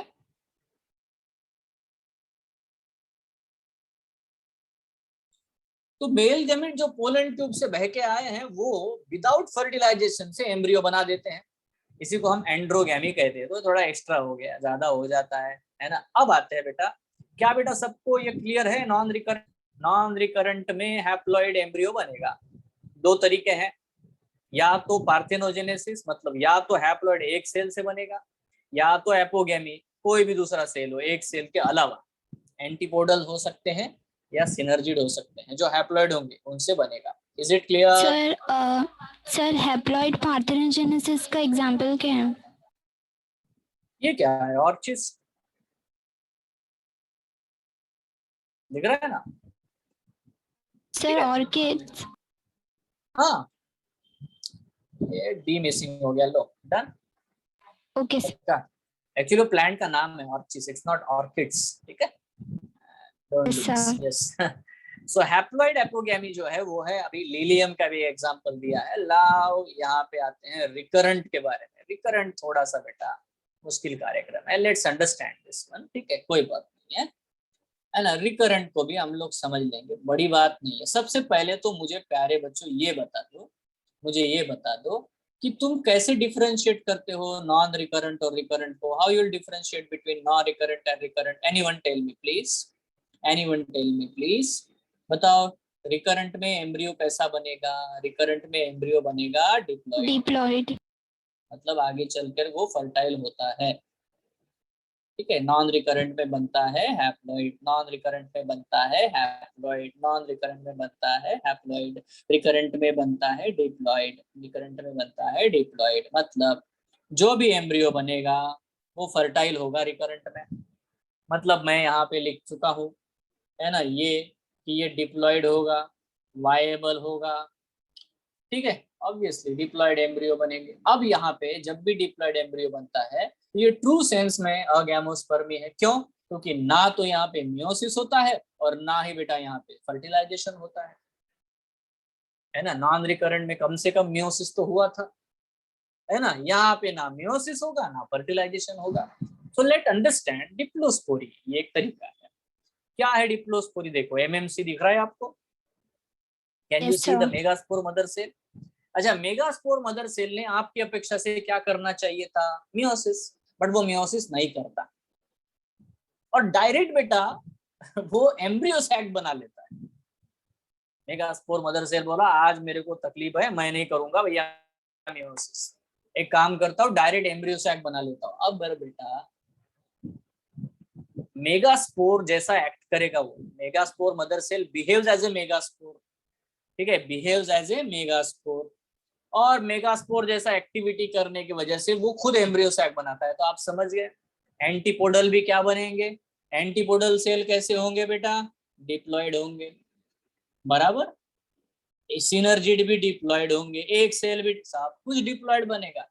Entire embryo sac will become diploid, ये लिखा है। डिप्लॉयड एम्ब्रियो सैक बनेगा। नाउ डिप्लॉयड एम्ब्रियो सैक में से अगर डिप्लॉयड एग सेल है पहले से तो वो फर्टिलाइजेशन करेगा क्यों नहीं करेगा, और ये diploid egg cell directly embryo में कन्वर्ट हो जाएगा, बात खत्म हो गई। एम्ब्रियो विदाउट फर्टिलाइजेशन से बना, विदाउट मियोसिस से बन गया, क्योंकि खुद बेटा जो स्पोर था वो डिप्लॉयड था, इसीलिए नाम हो गया डिप्लोस्पोरी। खत्म बात, समझ गए क्या? क्यों Yes, भाई, sir. है ना? सो मेगास्पोर जो है, जो स्पोर बना वो खुद ही डिप्लॉयड था, क्योंकि वो बना ही मेगास्पोर मदर सेल से डायरेक्टली विदाउट मियोसिस से। इस कंडीशन को मैं बोलता हूँ डिप्लोस्पोरी। तो ना मियोसिस हुआ, ठीक है, और ना ही फर्टिलाइजेशन हो गया। बात क्लियर है? बोलो। सर एमएमसी से एम्ब्रियो सेक में वो चेंज हुआ तो फिर कोई डिवीजन उसमें नहीं हुआ मियोसिस के अलावा? डिवीजन हुए ना, डिवीजन माइटोसिस होगा ना, normal Okay, mitosis. sir. Meiosis नहीं करेगा, मियोसिस नहीं करेगा, माइटोसिस तो कर सकता है, एक न्यूक्लियस से दूसरा न्यूक्लियस बना, 8 न्यूक्लियस बनाएगा, फिर एम्ब्रियो सैक बनेगा, तो वो तो आपको पता है ना, वो चीज वो करेगा ही। But Yes, embryo sir. Sac बनाएगा, एग सेल बनाएगा, ये एग सेल जो कि डिप्लॉयड बना है, now that egg cell behaves as a zygote and that will convert into the embryo, so no need of fertilization. This is called as the diplospory. पक्का है क्या? Yes, sir. Now नीचे आते हैं, एपोस्पोरी क्या है भाई? अगेन सी, यहाँ पे क्या हो रहा है भाई? फिर से वही है, कोई भी सेल उठा लो, न्यूसेलस उठा लो, न्यूसेलस का कोई भी सेल ले लो, इंटीग्यूमेंट का कोई सेल ले लो, any diploid cell but not megaspore mother cell. Nucellus के कोई भी सेल से एम्ब्रियो सैक बन गया, इंटीग्यूमेंट के सेल से बेटा एम्ब्रियो सैक बन गया, बन सकता है, but MMC megaspore mother cell उसमें इन्वॉल्व नहीं होगा। Any cell of the ovule behaves as a megaspore mother cell and it will develop into the embryo sac. Now the problem is, बात clear है? अब उस एम्ब्रियो सैक में कोई भी सेल उठा लो यार, सिनर्जिड उठा लो, ठीक है, anything you can take, anything you can take, understand this one, ठीक है। तो इसीलिए अगर एक सेल से एम्ब्रियो बना तो जनरेटिव बोलते हैं उसको, सोमैटिक बोलते हैं, अदरवाइज है ना सिनर्जिड से बन गया, इससे बन गया। बट आपको ये समझना आना है कि शुरुआत का जो सेल है वो एमएमसी नहीं है, तो इसको बोलते हैं बेटा एपोस्पोरी। क्यों? क्योंकि न्यूसेलस और इंटीग्यूमेंट स्पोरोफाइट के पार्ट है, न्यूसेलस और इंटीग्यूमेंट स्पोरोफाइट के पार्ट है, न्यूसेलस और इंटीग्यूमेंट स्पोरोफाइट के पार्ट है, उसके सेल से अगर एम्ब्रियो बनता है, एम्ब्रियो सैक बनता है, तो उसे मैं एपोस्पोरी कहता हूँ। क्लियर है क्या रे? Yes, sir. भाई सबको क्लियर है? ठीक है। अब मान लेते हैं, मैं आपको एक चीज पूछना चाहूंगा, मान लेते हैं एग सेल से एम्ब्रियो बनेगा, डिप्लॉयड एग सेल से डिप्लॉयड एम्ब्रियो बन गया, बराबर है, विदाउट फर्टिलाइजेशन, तो उसे मैं क्या कहूंगा? कौन बता सकता है? जैसे कि हैप्लॉइड एग सेल से हैप्लॉइड एम्ब्रियो बना विदाउट फर्टिलाइजेशन, तो मैंने उसे क्या कहा बच्चों? Haploid Haploid parthenogenesis. parthenogenesis.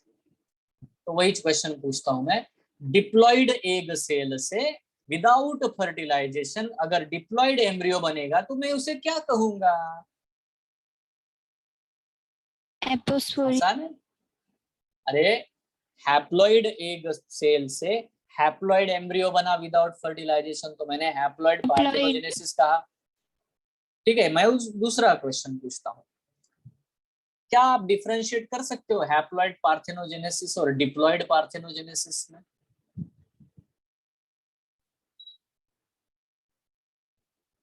Haploid parthenogenesis और डिप्लॉयड पार्थेनोजेनेसिस में क्या आप डिफरेंशिएट कर सकते हो? आसान है। हैप्लॉइड एग सेल से हैप्लॉइड एम्ब्रियो बनेगा विदाउट फर्टिलाइजेशन, उसे मैं हैप्लॉइड पार्थेनोजेनेसिस कहता हूं, जो आपके सामने।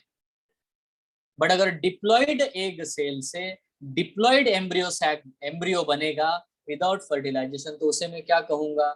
Diploid parthenogenesis. तो मैं यहाँ पे आपसे पूछ रहा हूँ ना सीधा सीधा ही, देखो यहाँ पे क्वेश्चन है, ये कौन है बेटा? ये सिचुएशन को देखो ना, ये वाली सिचुएशन दिख रही है आपको? Yes sir. ये एक सेल है, डिप्लॉयड है। इस डिप्लॉयड एक सेल से डिप्लॉयड एम्ब्रियो बना, तो उसको मैं क्या बोलूंगा? Diploid diploid parthenogenesis. पार्थेनोजेनेसिस। तो यहाँ पे मैंने वो टर्म समझाया है, क्या है देखो, यहाँ पे मैं फिर से बता देता हूँ। इन एनी सिचुएशन, अगर आप कोई भी सिचुएशन लेते हो, इन एनी सिचुएशन, अगर सपोज एमएमसी से बने है ना, किसी भी सेल से एक सेल अगर बन गया जो कि डिप्लॉयड बनता है, तो हमें डिप्लॉयड एक सेल से अगर डिप्लॉयड एम्ब्रियो बनेगा तो मैं उसे क्या कहूंगा? That is called as what? The diploid parthenogenesis. तो एम्ब्रियो कैसा होगा? रिकरेंट की नॉन रिकरेंट? Diploid recurrent. बना मतलब रिकरेंट। समझ गए? ये टर्म समझ सर। गए रे बेटा? ये एक्स्ट्रा है, हाँ अभी ये एक्स्ट्रा है, अभी एक लाइन बीच में बना दिया मैंने, ठीक है? So that is extra thing. Yes everyone, ये रहा बेटा टर्म जो मैंने आपको समझाया, बहुत ही बढ़िया। Haploid parthenogenesis, diploid parthenogenesis. प्यारे बच्चों ये बहुत आसान है, हाँ बस once you have to understand, है ना, just you have to understand, और आसान है। नाउ अब यहाँ पे आते हैं बेटा, अभी एपोगेमी क्या है? एपोगेमी क्या बताया था मैंने?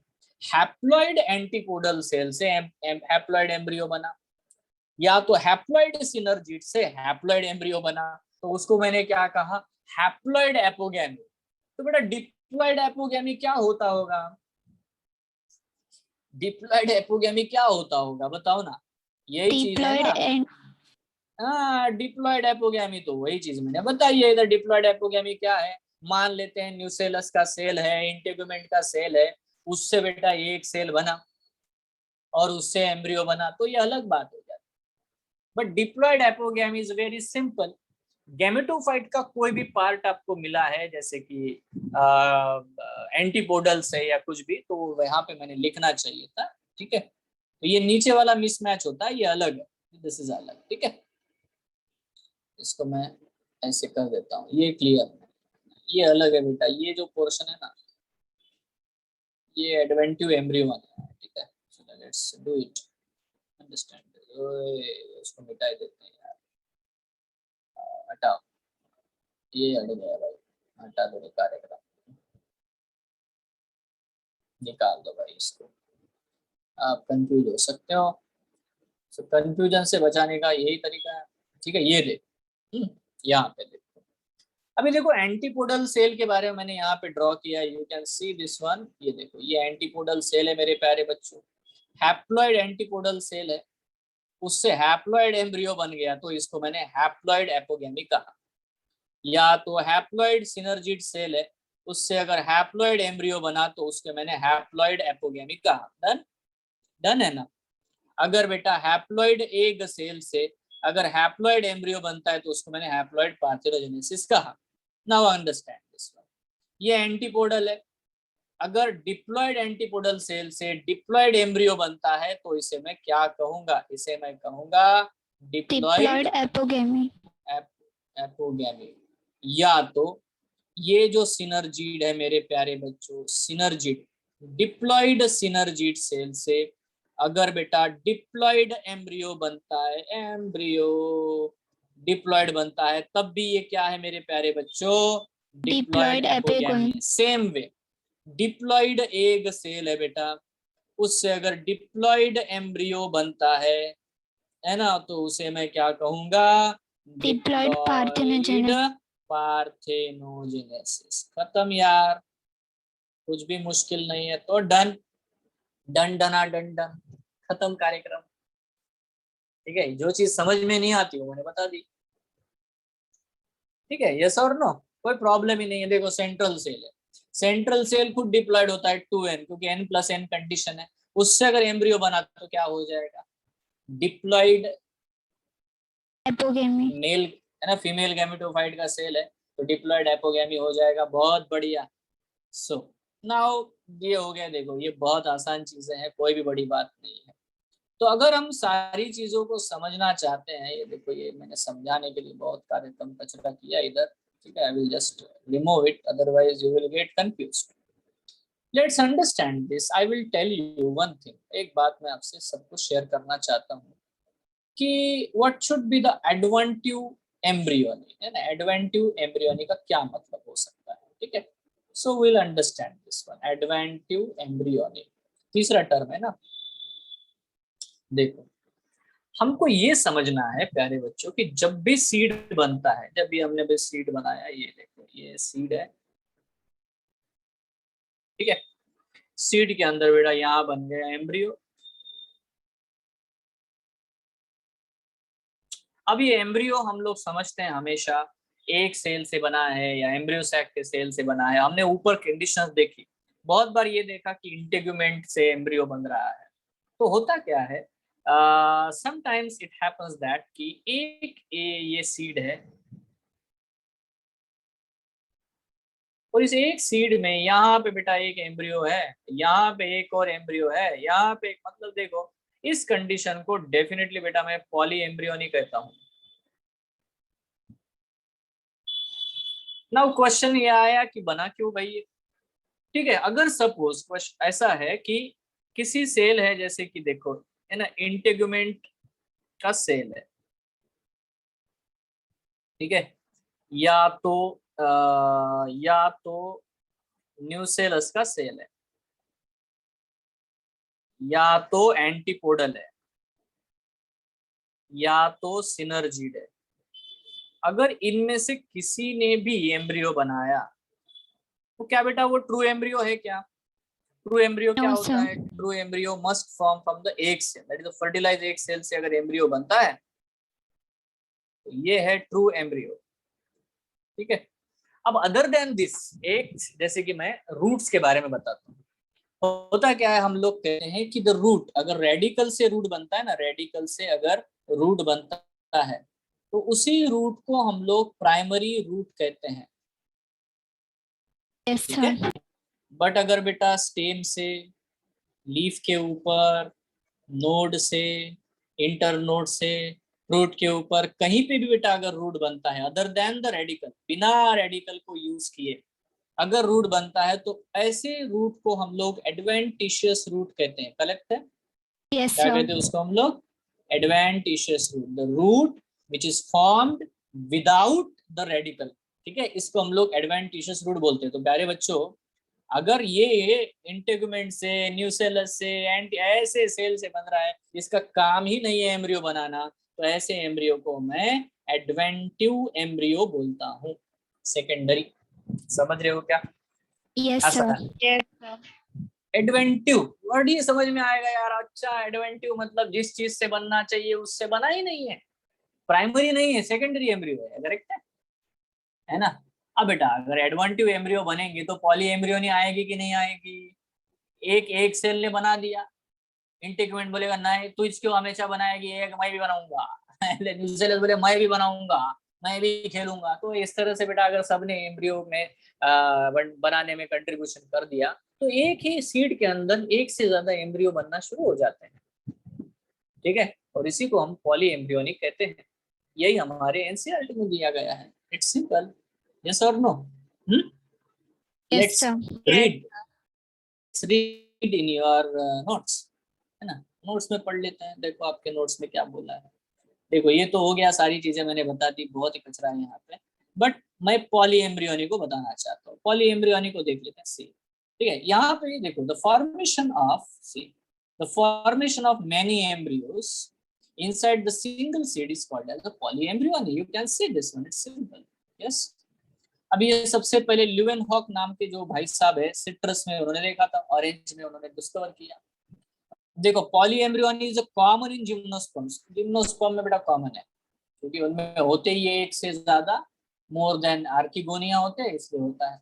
एंजियोस्पर्म्स में आपको सिट्रस फैमिली जैसे कि ऑरेंज, लेमन, इनमें, और एक यहाँ पे एग्जांपल है निकोटियाना, ठीक है, टैबैकम, उनमें भी बेटा पॉली एम्ब्रियोनी देखने को मिलती है। Now if polyembryony develops naturally then it is called as the spontaneous polyembryony. अगर ऑटोमेटिक होता है ना, when it is developed artificially it is called as induced। तो हम लोग अलग अलग केमिकल वगैरह डाल करके बेटा उनको मोटिवेट करते हैं कि ज्यादा एम्ब्रियो बनाओ, ज्यादा प्लांट बनाएंगे एक ही सीड से, ठीक है, ज्यादा पैसा कमाए। पैसा ही पैसा होगा।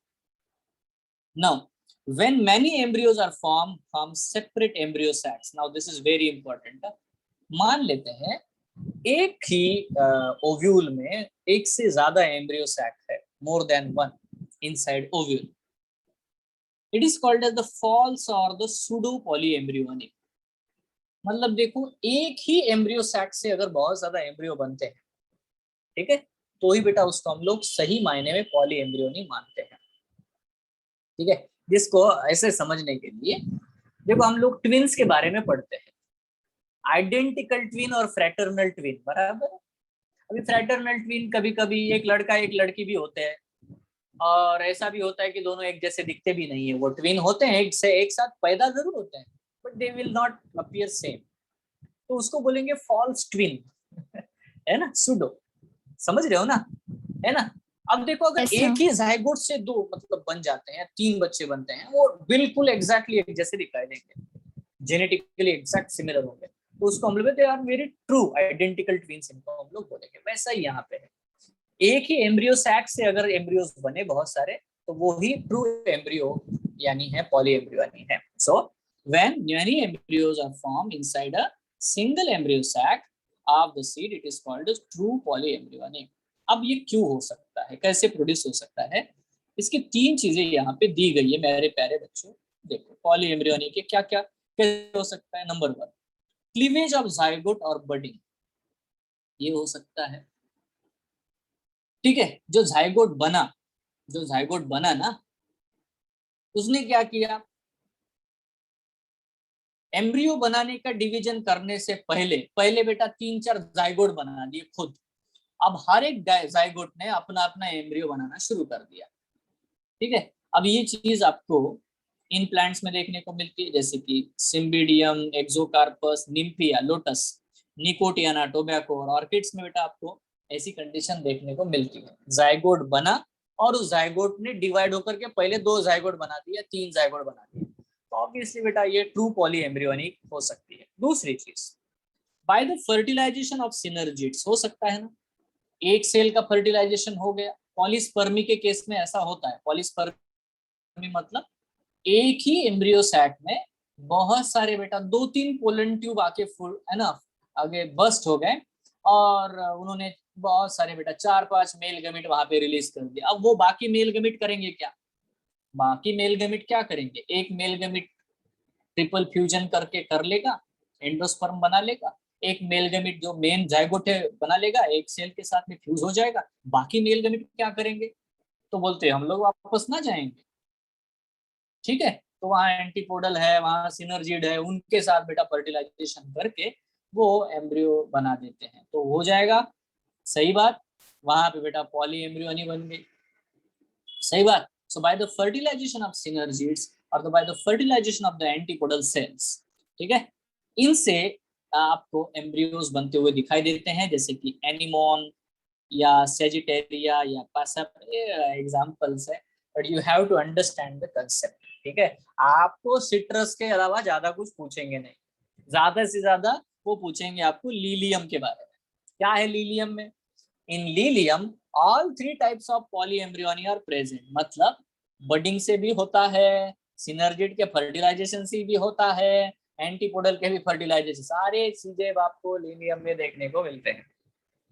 ठीक है, और जैसे अभी मैंने एक्सप्लेन किया था, अगर कभी भी एडवेंटिव पॉलीएम्ब्रियोनी होती है ना, एडवेंटिव एम्ब्रियोनी होती है, मतलब कुछ दूसरे सेल से एम्ब्रियो बनते हैं, so adventive embryony is also an example of polyembryony in which additional number of embryos are formed from the nucellus or integument। बराबर है, अभी मैंने बताया आपको, न्यूसेलस से, इंटेगुमेंट से, एंटीपोडल से, सिनर्जिड से, जिनसे एक्चुअली एम्ब्रियो बनने की उम्मीद ही नहीं है कभी, अगर वो भी एम्ब्रियो बना दे तो उसे मैं एडवेंटिव एम्ब्रियोनी कहेंगे।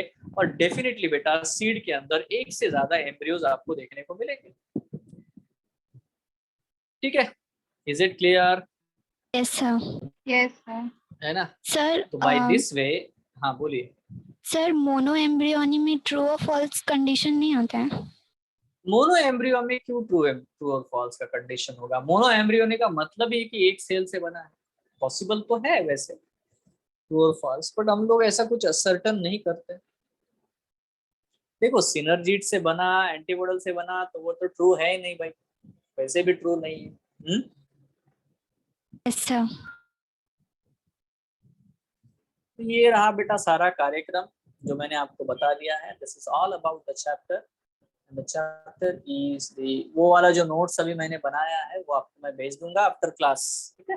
जैसे क्लास खत्म हो जाएगा I will send this directly to you, ठीक है। Right now now there is only thing remaining, that is अभी हम लोगों को पीवाईक्यू सॉल्व करते हैं, ठीक है। जैसे हम लोग पीवाईक्यूज देखेंगे इस चैप्टर के, तो नेक्स्ट हमारा जो भी क्लास होगा वो डेफिनेटली बेटा इसके सारे पीवाईक्यू सॉल्व करने के ऊपर फोकस रहेगा। बट मैं चाहता हूँ कि आप ये सारी चीजें आप पहले तो पढ़ के आ जाओ, just read it and come, ठीक है, so that we can solve the questions and give the answers, yes और नो। ठीक है, अभी ये जो चीज है ना एंजियोस्पर्मिक, एंड्रोजेनिक हैप्लॉइड प्लांट वगैरह, ये एक्चुअली टिश्यू कल्चर पार्ट में है, तो यहाँ पे हम लोग बिल्कुल इसको नहीं देखेंगे, ठीक है। Otherwise it will create the extra burden, है ना। ये चैप्टर ऑलरेडी बहुत बड़ा है, इसमें पॉलिनेशन के इतने टाइप है, इतने एग्जाम्पल्स है, सो कीप इट लिमिटेड, ठीक है। जो चीजें पूछी जाती है फ्रॉम दिस चैप्टर वो पहले मजबूत करो, वो पढ़ो। ऐसा ना करो कि हर चीज है ना, डेटा तो बुक्स में इतना रहता है, so don't do this one, just understand this कि जो आपका जो टिश्यू कल्चर वाला चैप्टर रहेगा उसमें हम लोग एंड्रोजेनिक प्लांट्स क्या होते हैं इसको आप पढ़ोगे, ठीक है। I hope it is very clear to you. तो सारा बेटा एंटायर चैप्टर जो है वो खत्म हो चुका है, यस। किसी को कोई डाउट है आप आराम से पूछ सकते हो।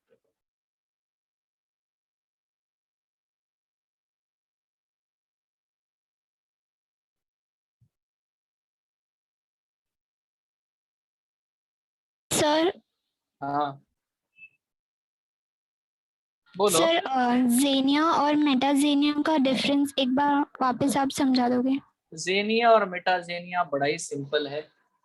अगर पोलन ग्रेन का इम्पैक्ट एंडोस्पर्म के डेवलपमेंट के ऊपर होता है तो उसे जेनिया कहते हैं, ठीक है। और बेटा पोलन ग्रेन का इम्पैक्ट जो है ऑन द डेवलपमेंट ऑफ जो न्यूसेलस है या इंटेग्यूमेंट है इनके ऊपर पड़ता है, मतलब अदर देन द एंडोस्पर्म, जो एम्ब्रियो सैक में जो चीजें हैं, फ्रूट का डेवलपमेंट आगे कैसा होगा क्या होगा, इसमें अगर फर्क पड़ता है, ठीक है, अगर वो रोल प्ले करता है तो बेटा उसे मेटाजेनिया कहते हैं, that's it, simple. Okay sir. हाँ, बट आफ्टर फर्टिलाइजेशन इफेक्ट ही है उसके, ठीक है, not before fertilization. Yes sir.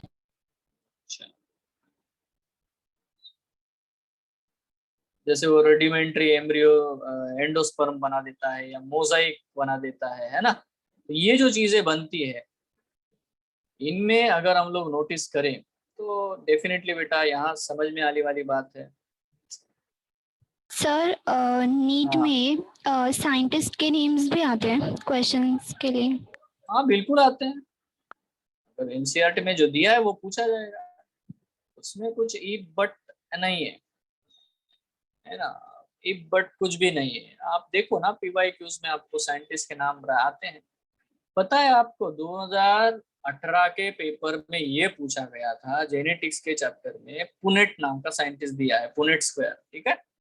उसका एक स्टेटमेंट आया था कि वो कहाँ का है भाई, वो जर्मन का है या ब्रिटिश है। ले यार ये भी कोई क्वेश्चन पूछने वाली बात है क्या, इसमें कोई कंसेप्ट है, बट पूछ लिए, है ना। तो ऐसे तो मजा आता है, मतलब देखने में हंसी आती है एग्जामिनर्स के ऊपर भी कि यार ये क्या नाटक है भाई, है ना, ये क्या पूछ रहे हो तुम, बराबर है ना।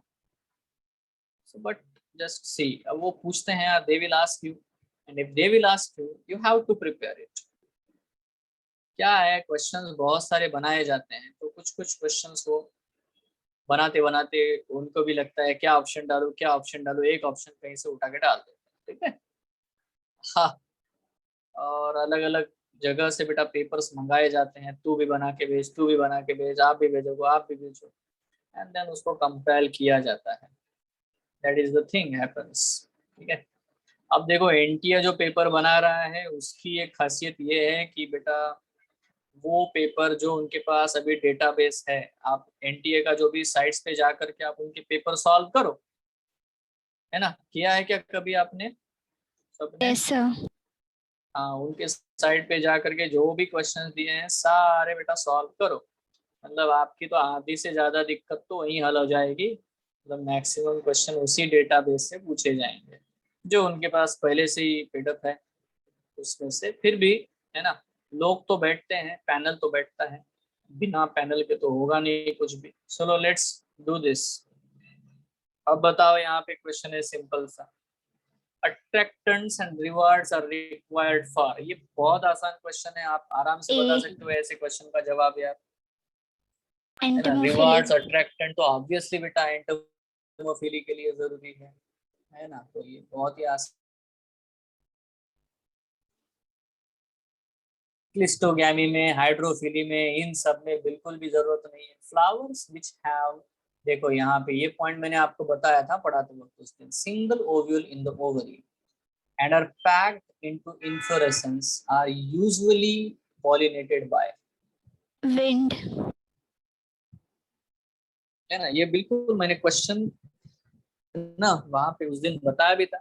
ये क्वेश्चन आपको आ सकता है विंड पॉलिनेटेड में, क्योंकि चांसेस पे, है ना, प्रोबेबिलिटी पे डिपेंड करता है। Now a dioecious flowering plant, अभी देखो ये dioecious flowering plant prevents, B. क्या प्रिवेंट कर सकता है डायोशियस प्लांट में? ऑटोगैमी तो प्रिवेंट करेगा ही, और गिटोनोगैमी भी प्रिवेंट करेगा। जीनोगैमी तो वो कराएगा क्योंकि जीनोगैमी क्रॉस पॉलिनेशन है। डायोशियस मतलब दो प्लांट बॉडीज है, तो ना उसमें ऑटोगैमी होगी ना गिटोनोगैमी होगी। गिटोनोगैमी का मतलब है सेम प्लांट डिफरेंट फ्लावर, तो ये भी नहीं हो सकता क्योंकि है ही डिफरेंट प्लांट्स। ठीक है, तो जितने ऑप्शंस में जीनोगैमी है तीनों रिजेक्ट हो जाते हैं। ये है आंसर। सबको आया क्या आंसर बेटा?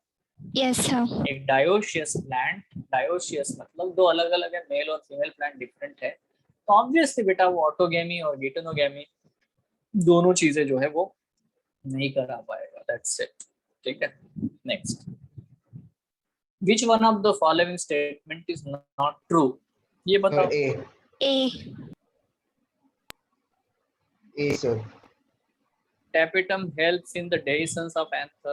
Exine of pollen grain is made up of sporopollenin. ये तो बेटा देखो ये सही है, ये सही स्टेटमेंट है, ये भी सही है। Stored pollen liquid nitrogen can be used in the crop breeding programmes, ये भी सही है, ये भी मैंने बताया था। ठीक है, सो दिस इज रॉन्ग, तो ये हमारा आंसर है। बहुत आसान है यार, ऐसे कुछ भी मुश्किल नहीं होता है, बस आपको लेवल पता होना चाहिए, क्या लेवल है, कैसे प्रिपेयर करना है, that's it. Which of the following statement is not correct? Again देखो, बताओ, या ये दो स्टेटमेंट देख लो, क्या इसमें से कोई भी करेक्ट लगता है आपको?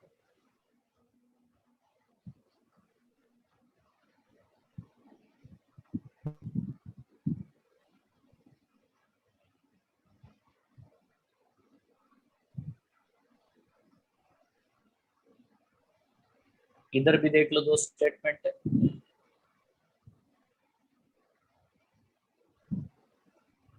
अच्छा पहले चलो डी करेक्ट है कि इनकरेक्ट है बताओ। Some reptiles have also been reported as a pollinators in sir some plant correct है। species. करेक्ट है, स्नेक्स के बारे में मैंने बताया था, ये तो यस करेक्ट है, सर। मतलब ये हमारा आंसर नहीं है। ये स्टेटमेंट करेक्ट है, ठीक है, इसलिए आंसर नहीं है। तो उन्होंने इनकरेक्ट पूछा है। सी को बताओ, सी करेक्ट है कि इनकरेक्ट है? Correct. Correct. Pollen pistol interaction dynamic Correct है होता है, सर। ये भी मैंने बताया था उस दिन, तो ये हमारा आंसर नहीं है क्योंकि ये करेक्ट है। अब आते हैं ये दो स्टेटमेंट की तरफ। बी को देखो, बी को इनकरेक्ट है कि करेक्ट है बताओ।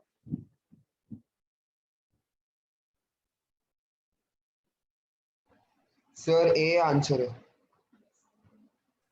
Insect that consume pollen or nectar without bringing about pollination are called as a pollen। बिल्कुल सही है बेटा ये स्टेटमेंट, है ना। वो पोलन चुरा लेते हैं बट पॉलिनेशन नहीं करते, है ना। तो बेटा ये भी हमारा आंसर नहीं है। अब क्वेश्चन आता है कि यार ये स्टेटमेंट क्यों रॉन्ग है, that is the first thing.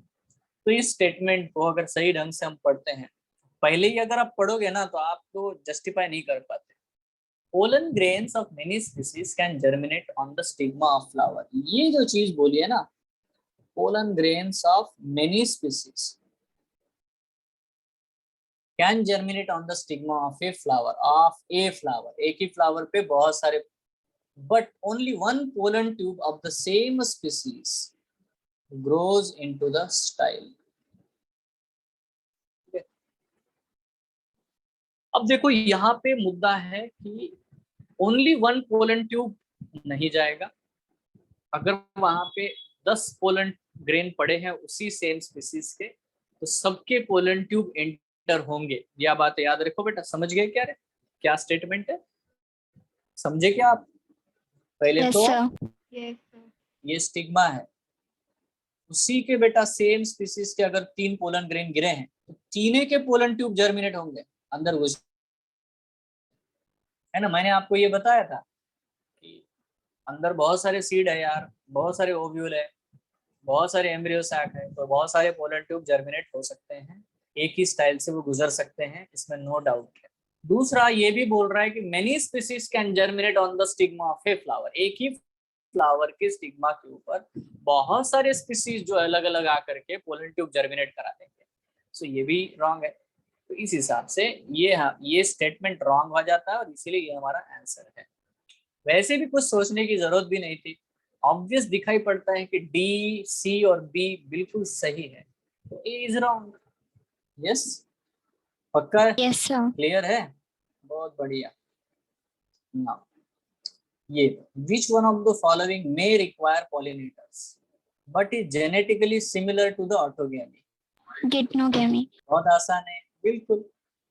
गिटोनोगैमी autogamy जैसा ही होता है, बट इसमें क्रॉस पॉलिनेशन होने के चांसेस है ना। जिनोगैमी में तो है ही, ठीक है। एपोगैमी ऑप्शन डाला है, आप देख सकते हो। अभी मैंने एपोगैमी पढ़ा है आपको, दोनों प्रकार के, हैप्लॉइड एपोगैमी और डिप्लॉइड एपोगैमी पढ़ा है ना, Yes, sir. है ना। बट तो आंसर इज डी, पक्का। विच one of the following statement is not true? फिर से वही यार, बताओ। आसान है यार ये question. C. Honey is made by bees by digesting pollen collected from flowers. Pollen grains of some cause severe allergies and bronchial. ये तो सही है। The flowers pollinated by flies and bats secrete fall odor to attract them. Yes, ये सही है। Pollen grains are rich nutrients and they are used in the, ये भी सही है। तो ये है आपका आंसर, ठीक है, नॉट करेक्ट, पक्का। सो बेटा आज के लिए बस हम लोग यहाँ पे रोक देते हैं। आप इसको डेफिनेटली पढ़ के आओ ये चैप्टर को। नेक्स्ट क्लास में हम लोग इसको डिस्कस भी करेंगे। आप चाहो तो डिस्कस करेंगे। अगर आपके पास, सबके पास एक कॉपी होगी, अगर सॉफ्ट कॉपी, ठीक है, तो अगर आप खुद ही सॉल्व करो तो भी बढ़िया है। अगर आप चाहो तो डिस्कस करेंगे, अगर आप नहीं चाहो तो हम लोग डेफिनेटली बेटा नेक्स्ट चैप्टर शुरू कर देंगे। अब मेरा एक क्वेश्चन है सिंपल सा, है ना। सिंपल क्वेश्चन ये है कि